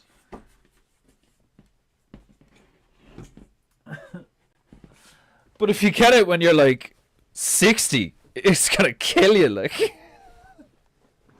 how does that make any fucking sense? I don't know. I love you, my brothers, but I gotta go. Art lesson. Oh, you're off to an art lesson. Bye, Margie. Oh, fuck. The fact is, no one will ever be ready to have kids. Nothing can prepare you for it. Just have to go through it and experience it on an individual basis. Yeah, I'd probably agree with that. I mean, like, sure, I'm all like self-aware and shit. Be like, I'm not ready to have children, which is a good thing because it's like a lot of people who have kids have been like, well, that's like, at least you're just like, you're being honest, which means you're a good person, which means you'd probably be a good father. Like, do you know what I mean? Instead of being arrogant and being like, oh, I can't wait to have kids. I'm going to have like 5 of them. And like, you know, I'm going to have them fucking doing martial arts and all this shit. Like, and then you have 1 or 2 and you're like, Jesus, kids. Like, you know, and then like, you know, like I've seen a lot of parents who like resent their kids. Like, do you know what I mean? It's like, it's rough, man. Like, I look at my own life and I'm like, I look at my parents and I'm like, so there was a point where they like loved each other, you know, but like my parents got married because me ma got pregnant, which like, you know, it's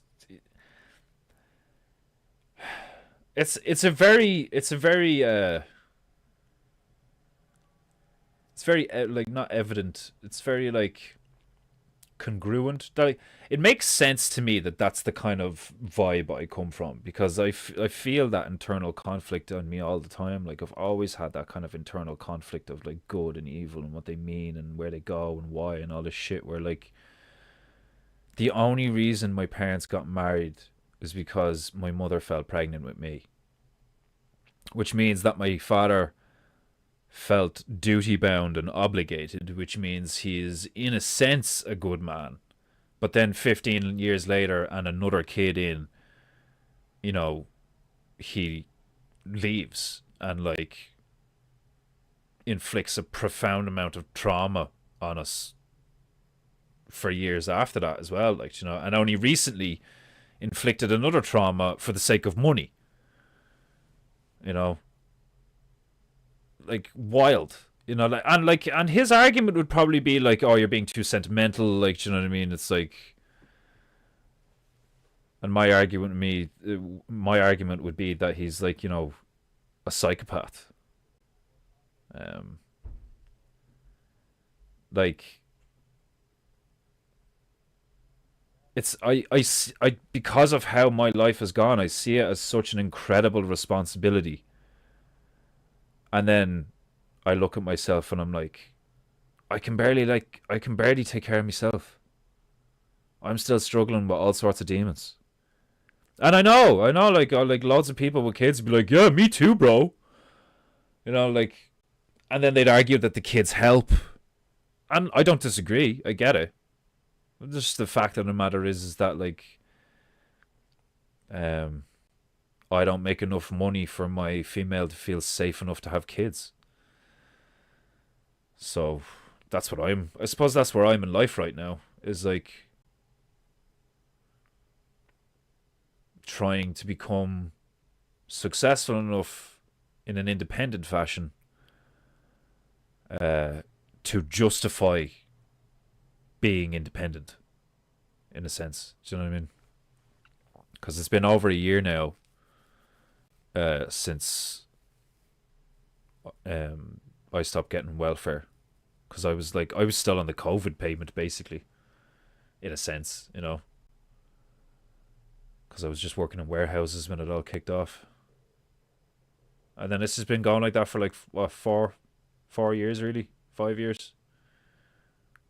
Painted my first painting, and I was just like, well, not that I painted my first. I painted about 7 before I sold one. And I sold the first one for 50 quid. And then the next one for like 150 quid. And then the next one for like, 180 quid or something like. And then I think it was 2 years ago, June 2 years ago, I think I sold that one to your man in France for like nearly 400. And then I haven't sold a symmetrical like that since. Because I just got so into PEINTEINGU and doing characters and t-shirts and stuff and all, like, which, that's what's kind of frustrating about my life the last few years. Is like, it works, cool, awesome, but it's not good enough. It's like, oh shit, like, so what do? Keep going. Like, I don't know. It's like I'm constantly like, at least the last year, I'm constantly fighting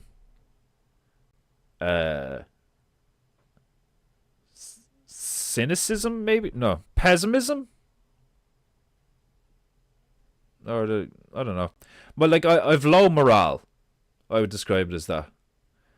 There's been some personal shit that I don't want to get into. There are some things you need to keep close to the chest. But the last, like, that's what I thought was funny about, like, Margie fucking, of all people, the old lady from the internet. She commented on Emmanuel's stream, and she was like, oh, lately his energy has dipped a bit or something. Like, I hope he's okay. Like, and that hit me, like, when I read it. I was like, Jesus, yeah, I mean, like, if she's noticed, like, that's pretty obvious, like. But it's not like I hide shit, like, you know what I mean? I don't really hide anything, like. I don't see the point. It's just more fucking energy that I need to put into, what? Deceiving people? Fuck that, like. It is what it is. I've spent the last year just kind of struggling with being demoralized. I'm becoming a little bit apathetic. For various reasons. I've kind of gotten to the stage where I'm just like, why do I bother? like not with everything, but like just my general mood is just like, oh well, yeah, here we go. Like, yay. Like, but like at the same time not. Like, it's weird. I'm in a weird place the past year. I'm like grateful and happy in some ways, and then in other ways I'm like profoundly sad and disappointed and frustrated. But I'm good, Like, there's nothing to worry about, really. I mean, if I'm not worried, you shouldn't be worried. Definitely not. But there's a truth in it that I couldn't ignore when I read that. Emmanuel, he was like, I love him, I want him to succeed, and I greatly appreciated that. I was like, oh, like, I am affecting people, It's a small group, but it doesn't matter the size of the group, it's the quality of the group, and I like our PEINTEINGU crew. I really do. We're all making each other laugh all the time. That's a beautiful thing. But yeah, the last the last year I've just been kind of down, and I'm getting there. I'm definitely not getting any worse. I'm getting better. But the last year I've definitely been just down. I'm sad. Like, I'm getting upset now, like, talking about it, like. And like I said earlier on, like, I was just eating my bacon and eggs in the kitchen earlier on, and I just started crying. And then I felt like ill a few weeks ago, to the point where I was like, shit, like, is there something wrong with me? Do I need to go to the hospital? And then I cried my eyes out and literally felt like a release, like a significant release of tension in my body. And I was just like, holy fuck. Like, what am I keeping it? Like, I don't know. Like, just one of the reasons why when I feel the vibe on the stream, when I come on here and I just like, I feel I catch the flow of like thoughts and I go with it, is because I'm curious. I'm curious of what I am unaware of in my own head and my own emotions. Cause like I was having a conversation with Iron Man Bear recently. And we were just talking. And I was just talking about stuff. And then we were talking about our fathers. And then I randomly kind of just felt it was like, maybe that's what it is. Maybe because I haven't spoken to my father in a while, you know. Am I mourning him? Am I experiencing grief? Because it may as well be like I don't have a dad, even though I do. Which is like almost worse. Do you know what I mean? Like I remember that bit from Men in Black where it's like, oh yeah, well, no, you know what they say, it's better to love than lost than never loved at all. And Tommy Lee's character just looks at him and is like, yeah, try it. There's something very true about that where it's like if you're the one that hasn't loved or lost, then that saying sounds like it could be true to you. But if you're the one that has loved and lost, that saying couldn't be more bullshit to you. You know? You're like, whatever. Like, I'm in so much emotional strife right now that if someone could make it, like if a genie could go, boom, and it's all gone, I'd be very tempted to take it. You know? And I'm not saying I feel like that now. I'm just saying hypothetically, like, you know, that's the kind of mindset. How I feel, like I said, is like I'm good for the most part. Which is why I'm surprised when I get these moments where I'm like, Jesus, where's all this grief and sadness coming from? I think it's because I haven't been that angry for a while. To be quite honest with you. I think it's because I haven't put my hand through something or chucked my phone at the wall or fucking, like, you know, snapped and being like, you know, the fucking Monkey King! Like, fucking... I think that's what it is. I think I got to a point where I was like, okay, can't be angry anymore. And just, like, snip. Because I can do that. It's probably a trauma response, you know, from my early days or some shit like that. But I'm very capable of just, like, turning off. To a point. Obviously, I'm not. Like, do you know what I mean? The more I think of it, it's like, you can faux do it. You can trick yourself into thinking that you've turned your emotions off. But time will pass. And the truth will rear its ugly head. Whether you fucking like it or not. Like, the sun will rise whether you want it to or not. Like, you know. And the same goes for your body and its inner workings. You're going to feel it one way or another. So you may as well just feel it, like, as it is for what it is and just get over it, like, you know. So I suppose maybe that's what I'm struggling the past year is, like, how to alchemize my frustration and my anger and my grief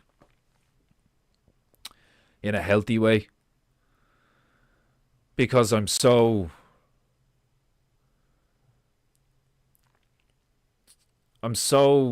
against,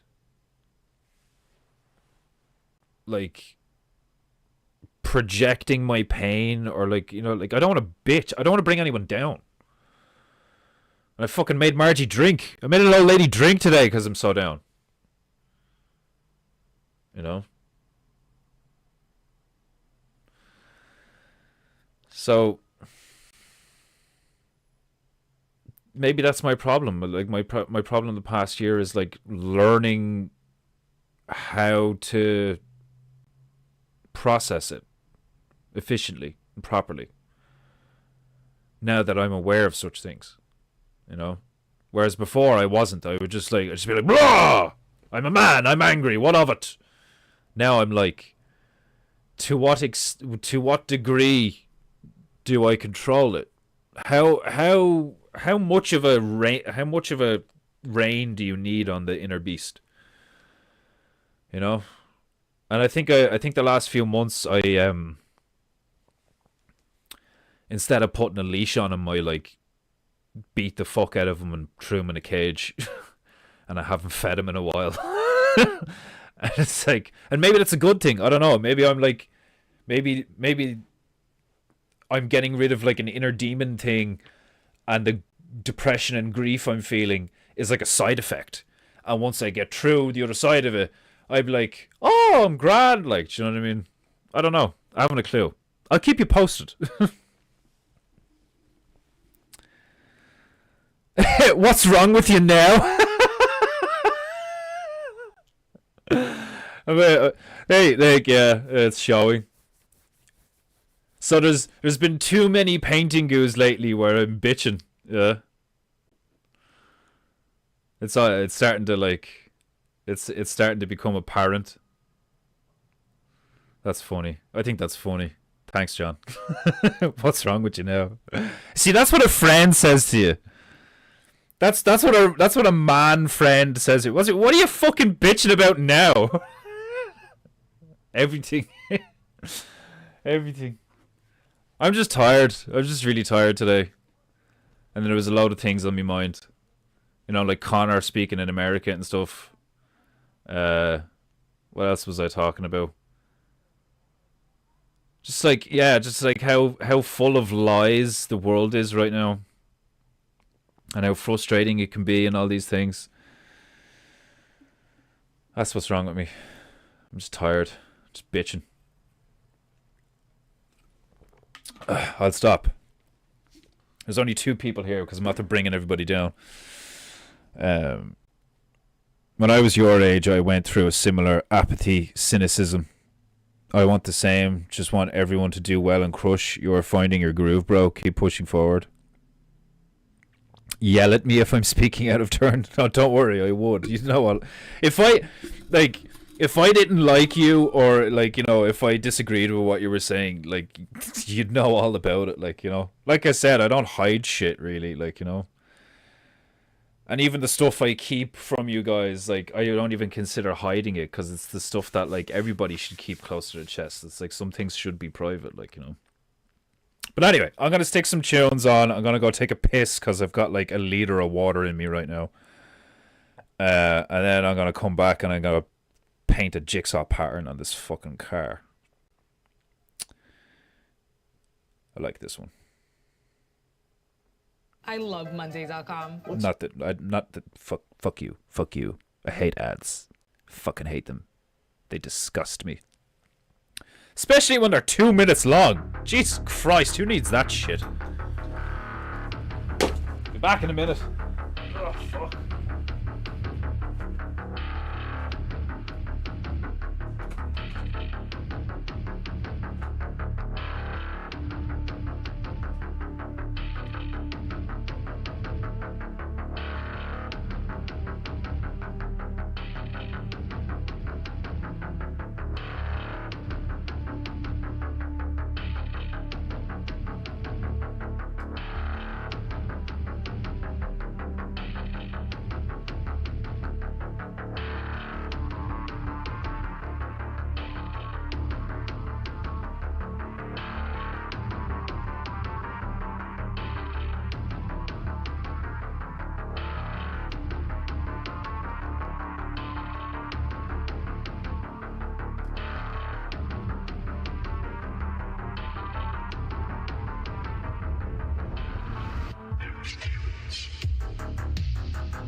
going to get more water. I shall return shortly. Last thing anyone needs is a Canadian telling what to do.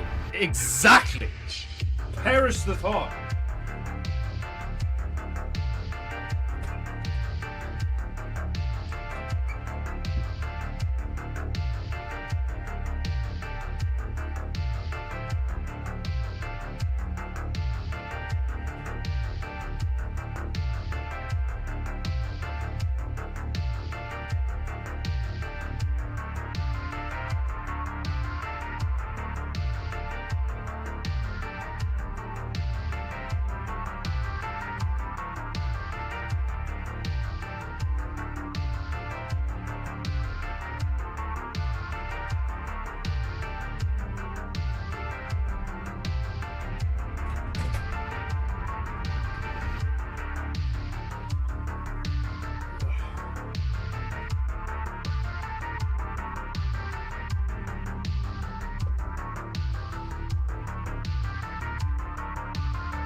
Oh.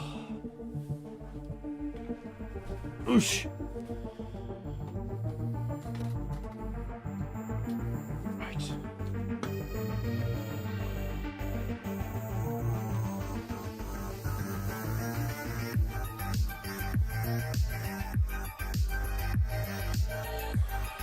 Right.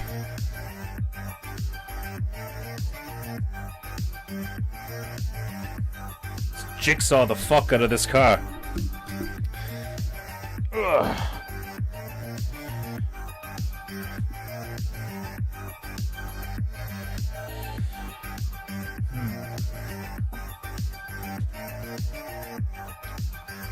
Red.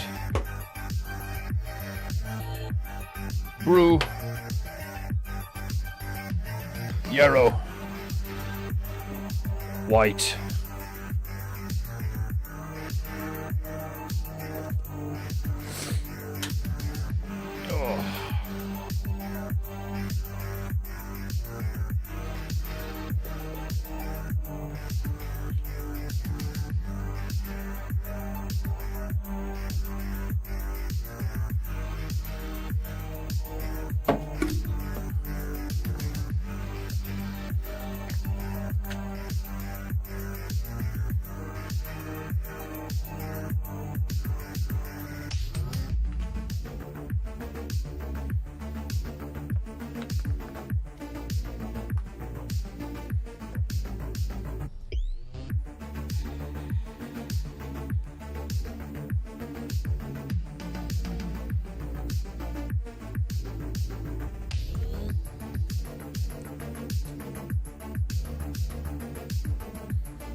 Okay. Yeah, I think... what would be the best way to do this? Probably draw the black lines all over it first, and then fill it in with colour. Or maybe not. I don't know.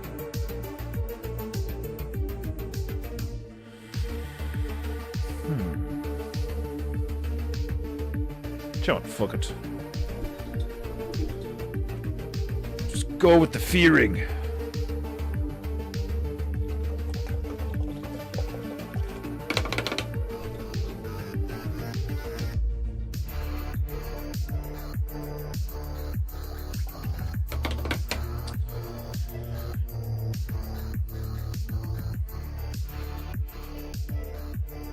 Take some of the red.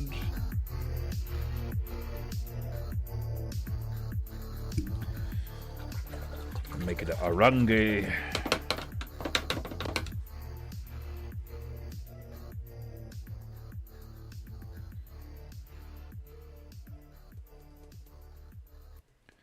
Enjoy real savings That this red week is at so Super Value, powerful. Like selected large Fuck you, Super Value. Your name means nothing.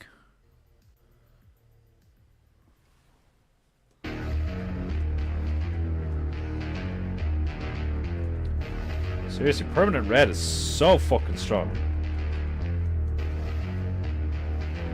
Jesus.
Forgot my Roy Rag.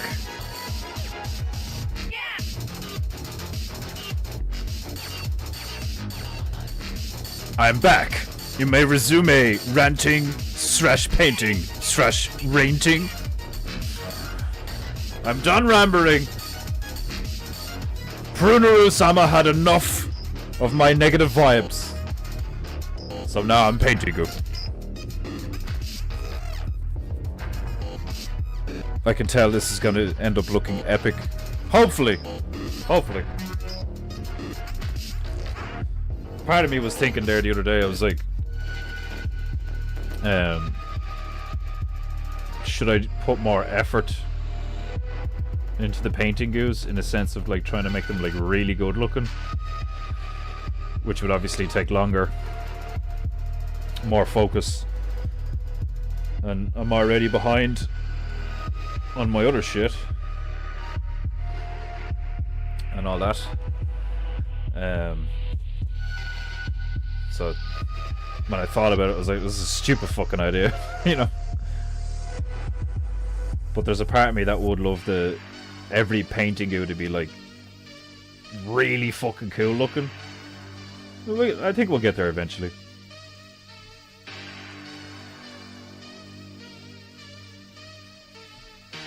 I don't think it's arrogant of me to think that I will eventually be really fucking good at this.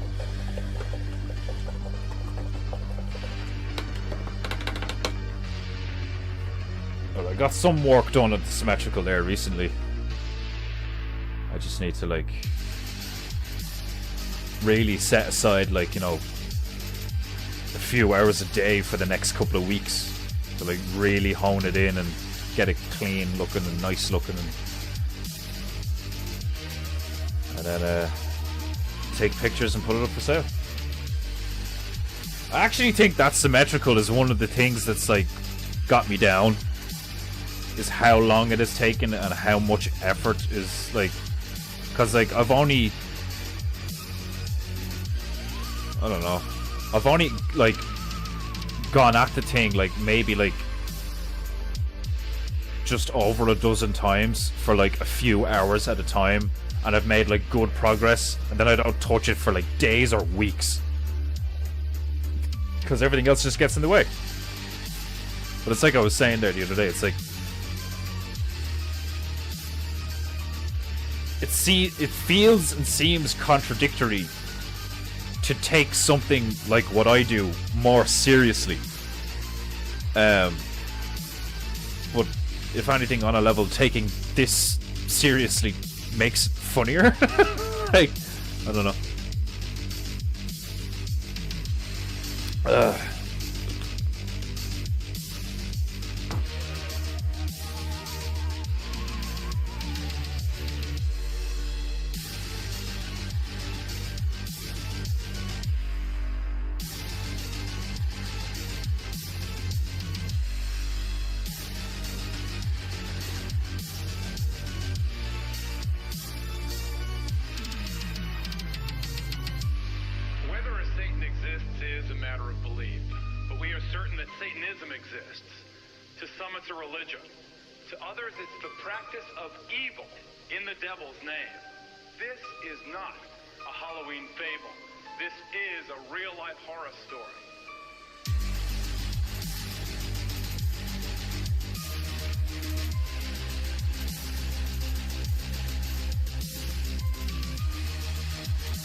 PEINTEINGU.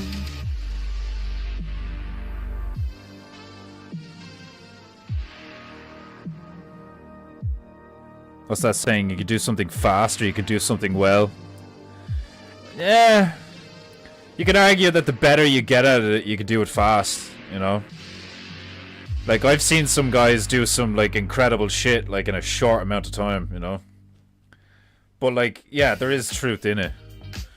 Typically something that takes, like, you know, if it's going to be highly detailed, well grafted, this, that, and the rest, like, source the right resources, all that, it's going to take time. But you could, like, you know, there's two sides to every coin. It's like my fucking, it's like, that's my version of, like, God works in mysterious ways.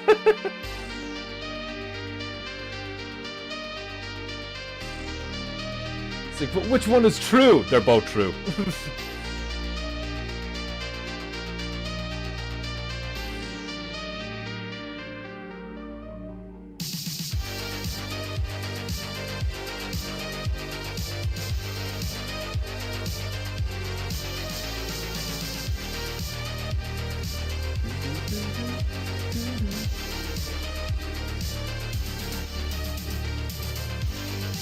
1,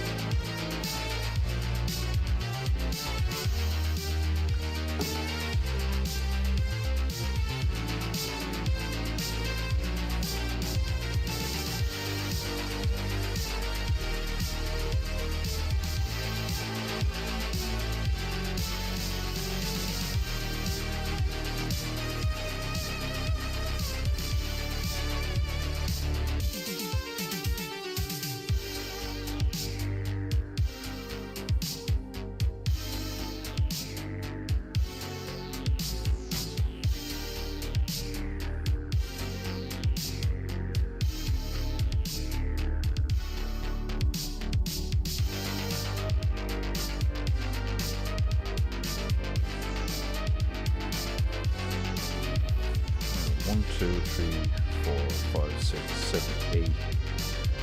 5. So 3 more to go.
Oh, すみません。すみません。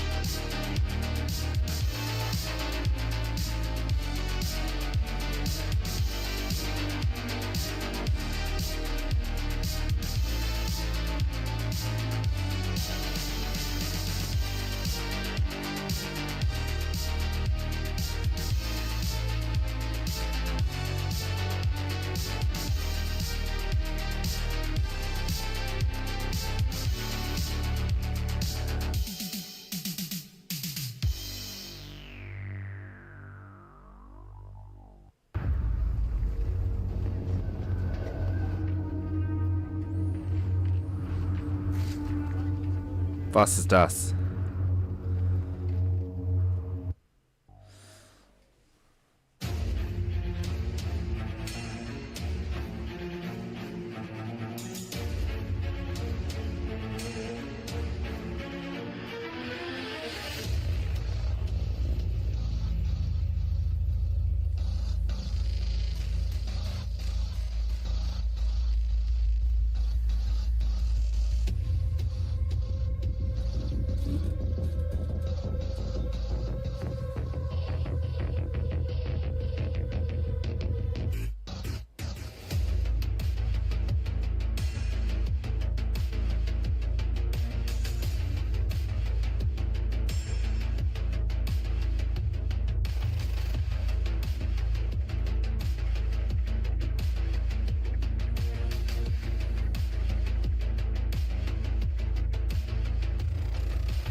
already looking funky.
Nescafe frothy coffees. Oh! Because sometimes Do not speak of caffeine to me, you wench! Is it 2 weeks now? I don't know. How long has it been since no caffeine? I have lost count. Maybe that means I should have some coffee.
painting goo goo. Oh!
This one starts off so chill. We don't age. We upgrade. With 8 purple day cream. No, bitch! boosted with You 10 age more like microcollagen butter. fucking milk! Goddamn lizards.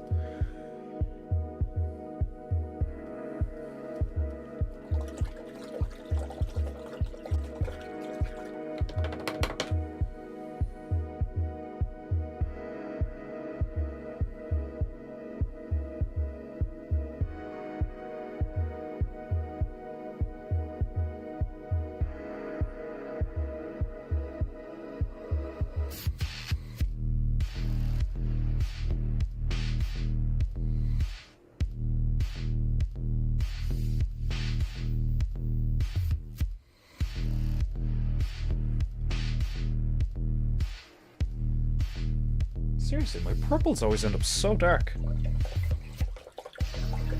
It's probably because I go from red. Did I say that already? Hold on. Go from blue. Painting.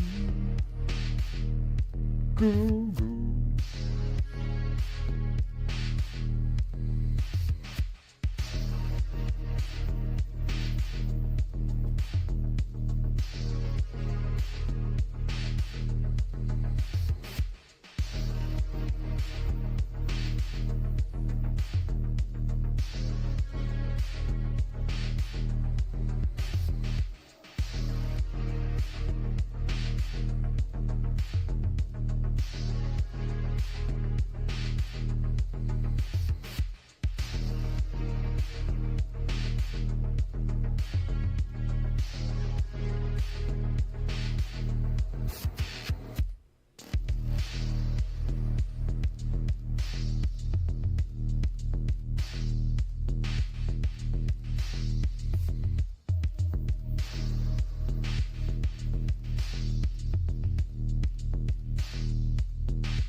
Paint goo.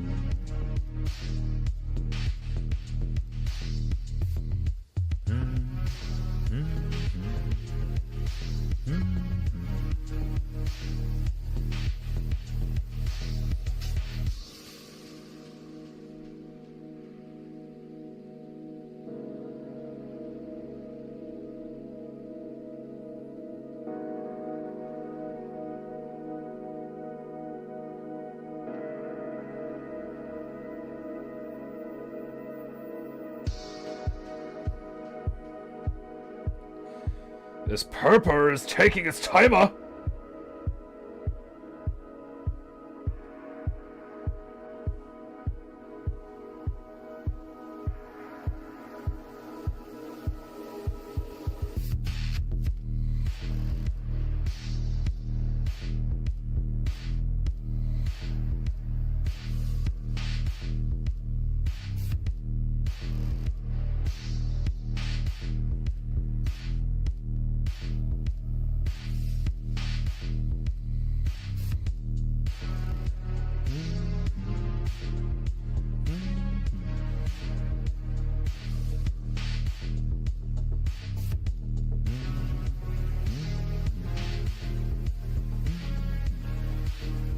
I don't know what it is about those notes in succession. It just sounds really epic. It's only like a few different notes. Just being held like doo doo doo doo. I'm sure an Asian or Owen would be able to tell me why. Suddenly this battle beetle, love it, reminds me of the TISM cruiser for the London PD. Intentional or otherwise, it tickles me. It is a funny looking car, alright. We're infiltrating Shadow Moses Island to this one, boys. Like the fucking I don't know what the combination of notes in this playlist is. Pure, just like the vibe off this playlist is savage. Really like that dark house synth shit, like sinister beats.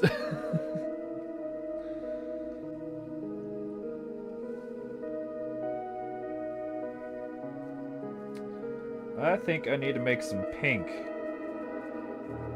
Brighten up this fucking... I just can't make like a vibrant violet or a purple yet. I will. I'll learn what combination of blue and red really makes a banging purple. But Jesus. Pain in the ass. Pain in my fucking ass.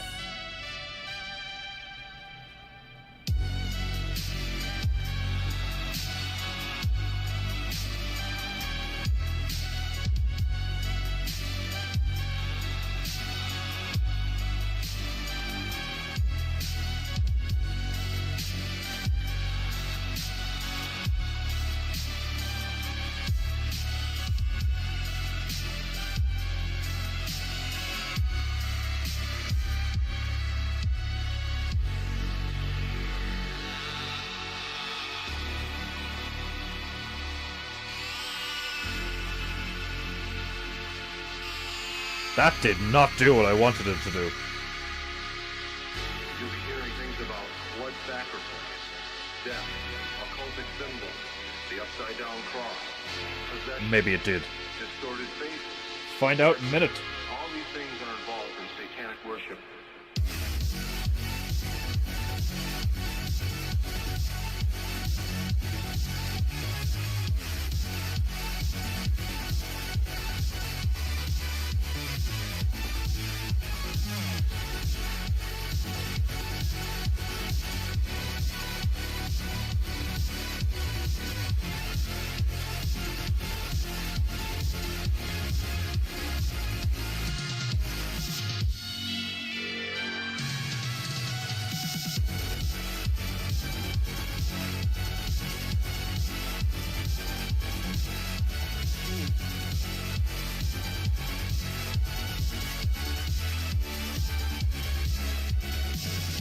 I've spent the past 5 minutes trying to get a vibrant purple and all I get is dull purples. I'm gonna have to practice that.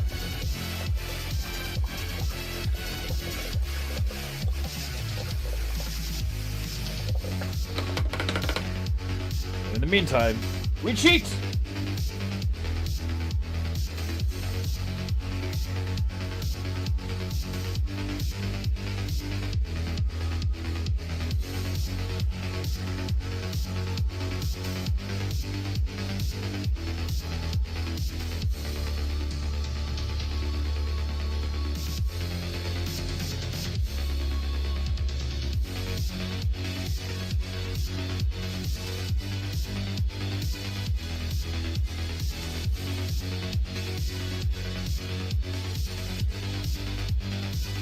Come here to me, a purple bitch.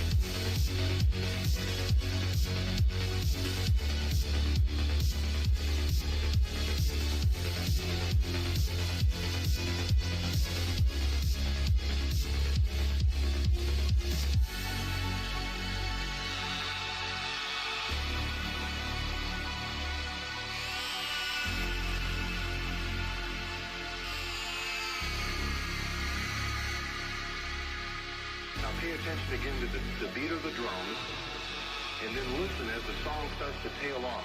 You begin to hear screams in the background, which is a symbolism of people becoming possessed as it's being sung.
Developed with dermatologists.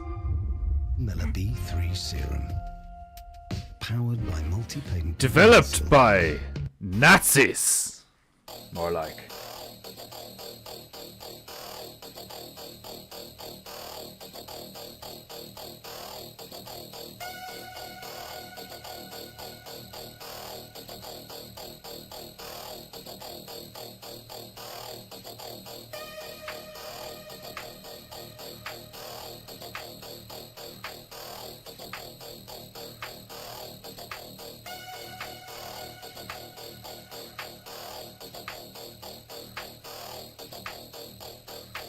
Will Defenderu conquer the purple? Find out on another exciting episode of Dragon Ball Z.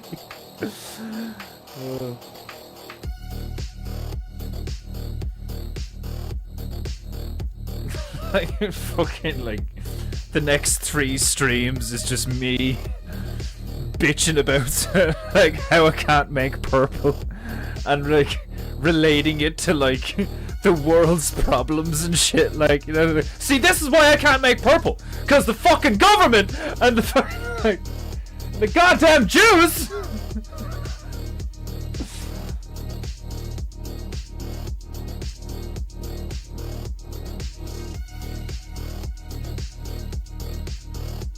Why do you think all the niggas love purple, huh? Because it represents power, which I don't have enough of. Why? Because I'm white.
Do the next one's white because they're going to be yellow. So if I want it to be really yellow, I need to do white first. Because otherwise it'll be dull. Sumimasen.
What is this funky tunage? Fucking Adobe.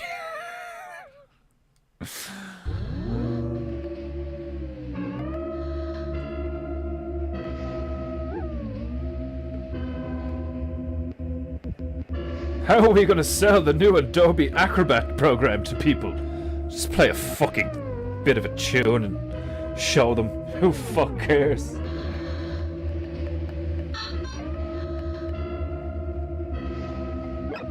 Like, who watches an ad for Adobe Acrobat and goes, no way, totally need to get that.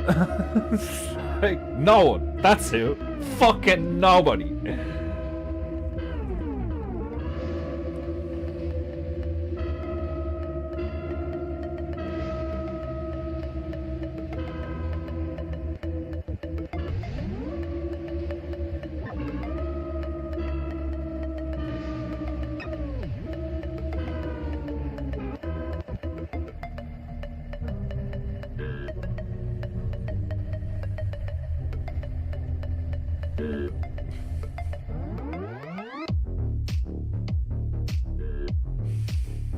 Shit just makes me laugh every time.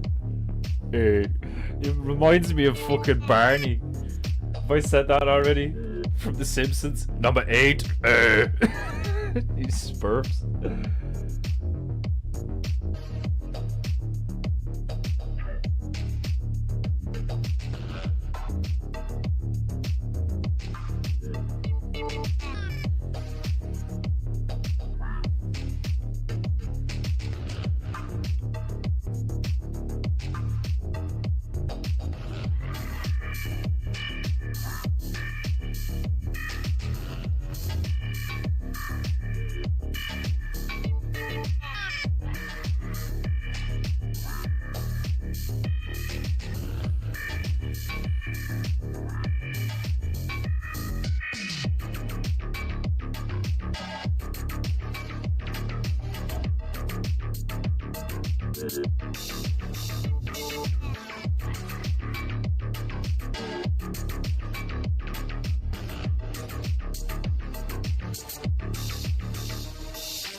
Adobe.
State this thing. I don't know, it's kind of funky looking.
service announcement. You need to look after your skin barrier. Public service announcement. Negresses shouldn't be on the television.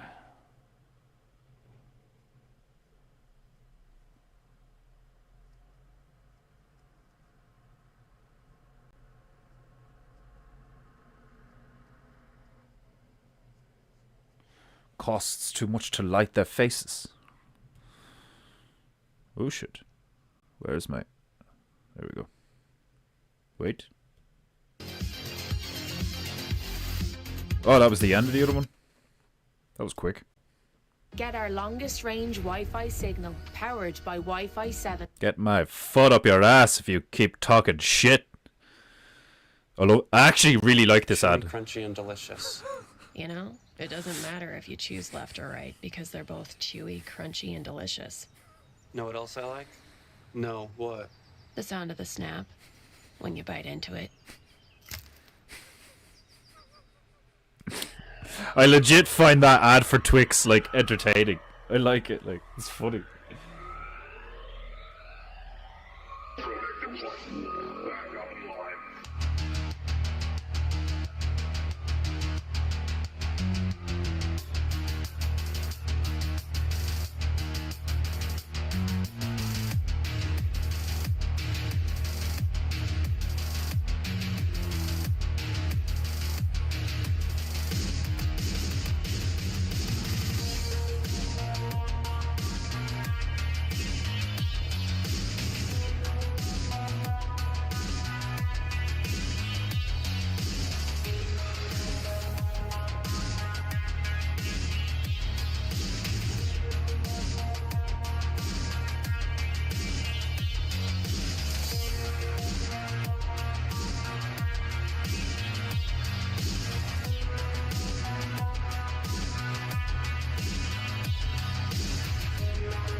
PEINTEINGU.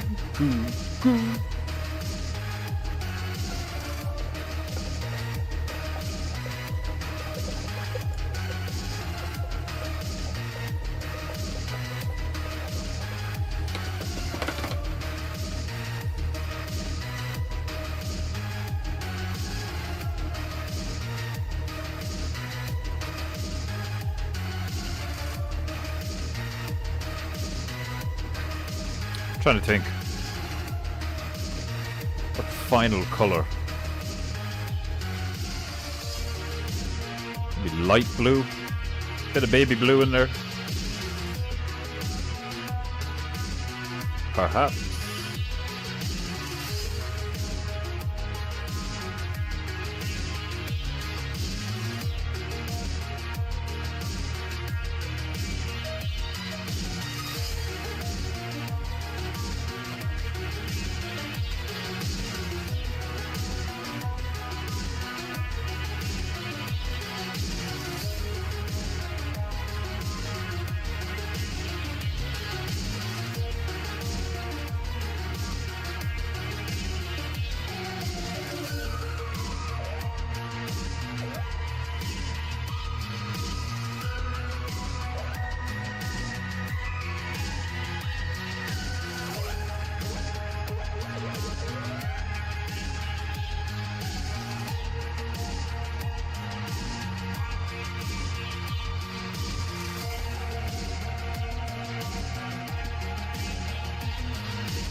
Right. Some minor adjustments are needed, but they are minor.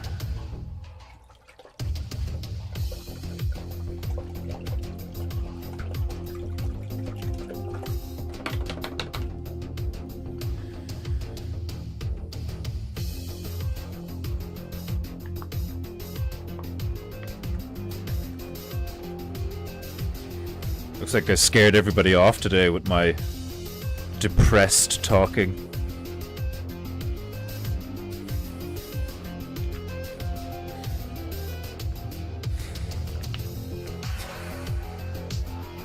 I actually think that's kind of funny. I made an old lady drink and a gardener question.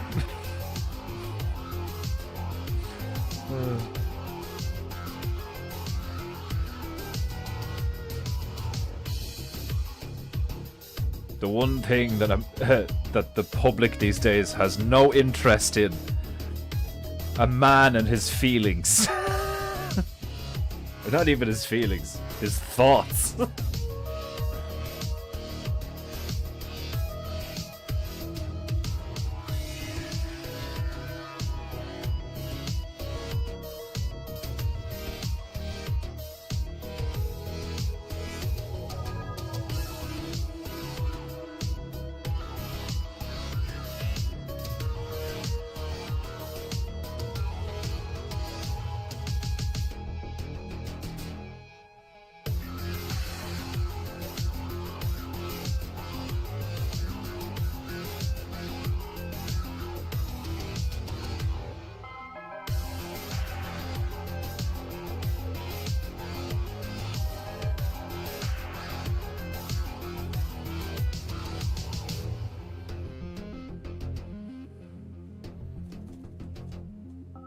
Painting goo goo goo.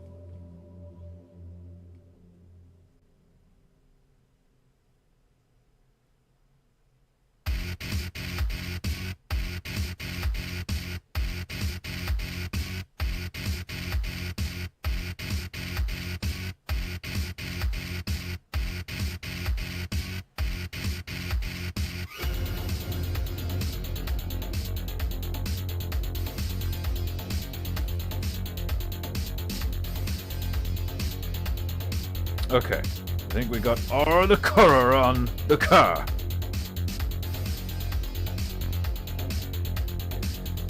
Next thing is to shape it.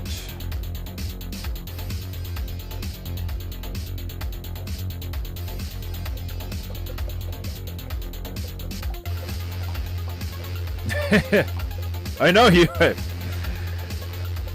I know you were, nigga. I know you were.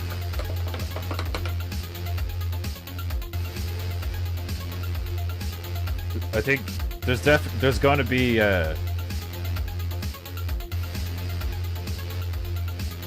there's gonna be a time, I'd say, when, like, you know, let's just say there's gonna be a load of way more people are gonna come to PEINTEINGU for the other parts of PEINTEINGU. Do you know what I mean? Which I should probably just probably just keep it to that. But, like, it's hard, you know. It's like Owen only said recently, it's like, look, if you don't like what I'm talking about, then fuck off. But at the same time, like, that's not, like, if, like, you know, I'm not saying anything bad about Pruner Bear. I thought what he said was funny. And if anything, that there is a reality to it, like. But I do think it is kind of funny that it's like, there was like 8 people watching earlier on or whatever like that. And I know I shouldn't, like, you know, it's like, YouTube's lying. Whatever, you know. I just think it's funny, like. And it's like, right, you know, energy, fucking yay. It's like, oh yeah, like, you know what I mean? Like, and then, like, yeah, so this is how I'm feeling right now, and this is why. And it's like, what are you bitching about now? Like, I just think it's funny. Because there is truth in it. Which is why it's funny.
Okay, I think I've filled in the space now.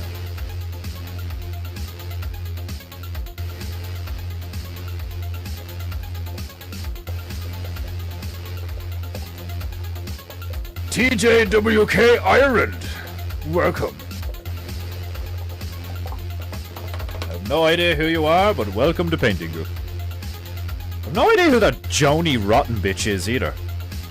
We have a few, like, newcomers who, like, aren't in the chat, which I don't mind. Ringerers. What do they call it? Is it lurkers? Lurkers are the backbone of YouTube. Like, not even playing, they really are. I'm one of them.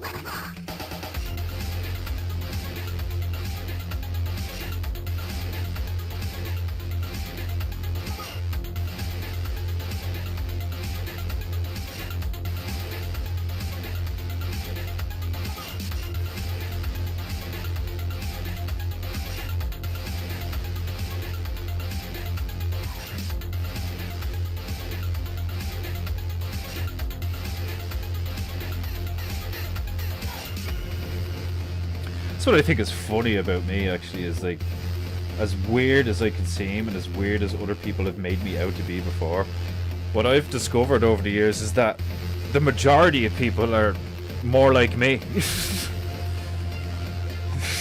Like, well, maybe not the majority. A lot more people are a lot more like me than I initially thought, I suppose. That's where I'm coming from.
It gets easier every time. I don't know what that was.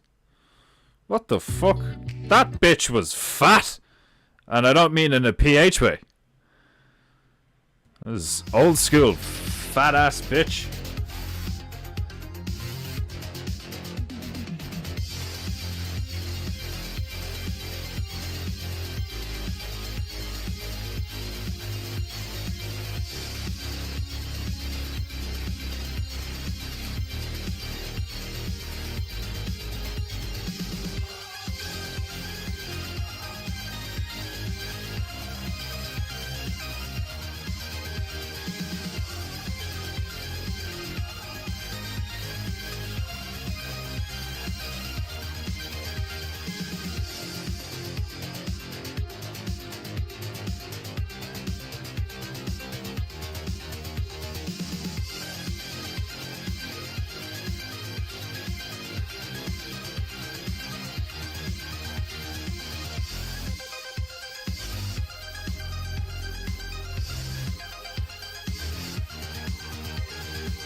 Right. My beloved Japonita. I'm gonna leave it there. Made excellent progress. There's a rot of color on this car today. 3.5 hours. So you got some ranting, some bitching and moaning, and some painting, and some tunage. If that's not a full packaged PEINTEINGU, I don't know what is. So if you have any honor, you will click one of the many links in the description. And you will pay for PEINTEINGU in one of the various ways that I have made available for you. Buy a mug, buy a t-shirt, buy something. Or just send me money, or pay the monkey. Oh, buy a t-shirt. Oh. Or if you're a broke-ass bitch, simply like, subscribe, and share PEINTEINGU. Share it with your friends. Share it with your loved ones. If they're really your loved ones, they will love PEINTEINGU. If they are demons in disguise, they will probably hate PEINTEINGU. And speak Ribberu things. And talk about equality and such. You should remove these people from your life. Oh. I can be the bartender. Trust a Canadian with alcohol? You must be joking. Right, I shall return, same timer, same price, same high-octane PEINTEINGU energy tomorrow. Be there, or your ancestors will look upon you with great shame. In the meantime, be good, be true, and be beautiful. And I shall see you tomorrow. Remember to pay for PEINTEINGU. Feeble mortal. Filthy mortal swine!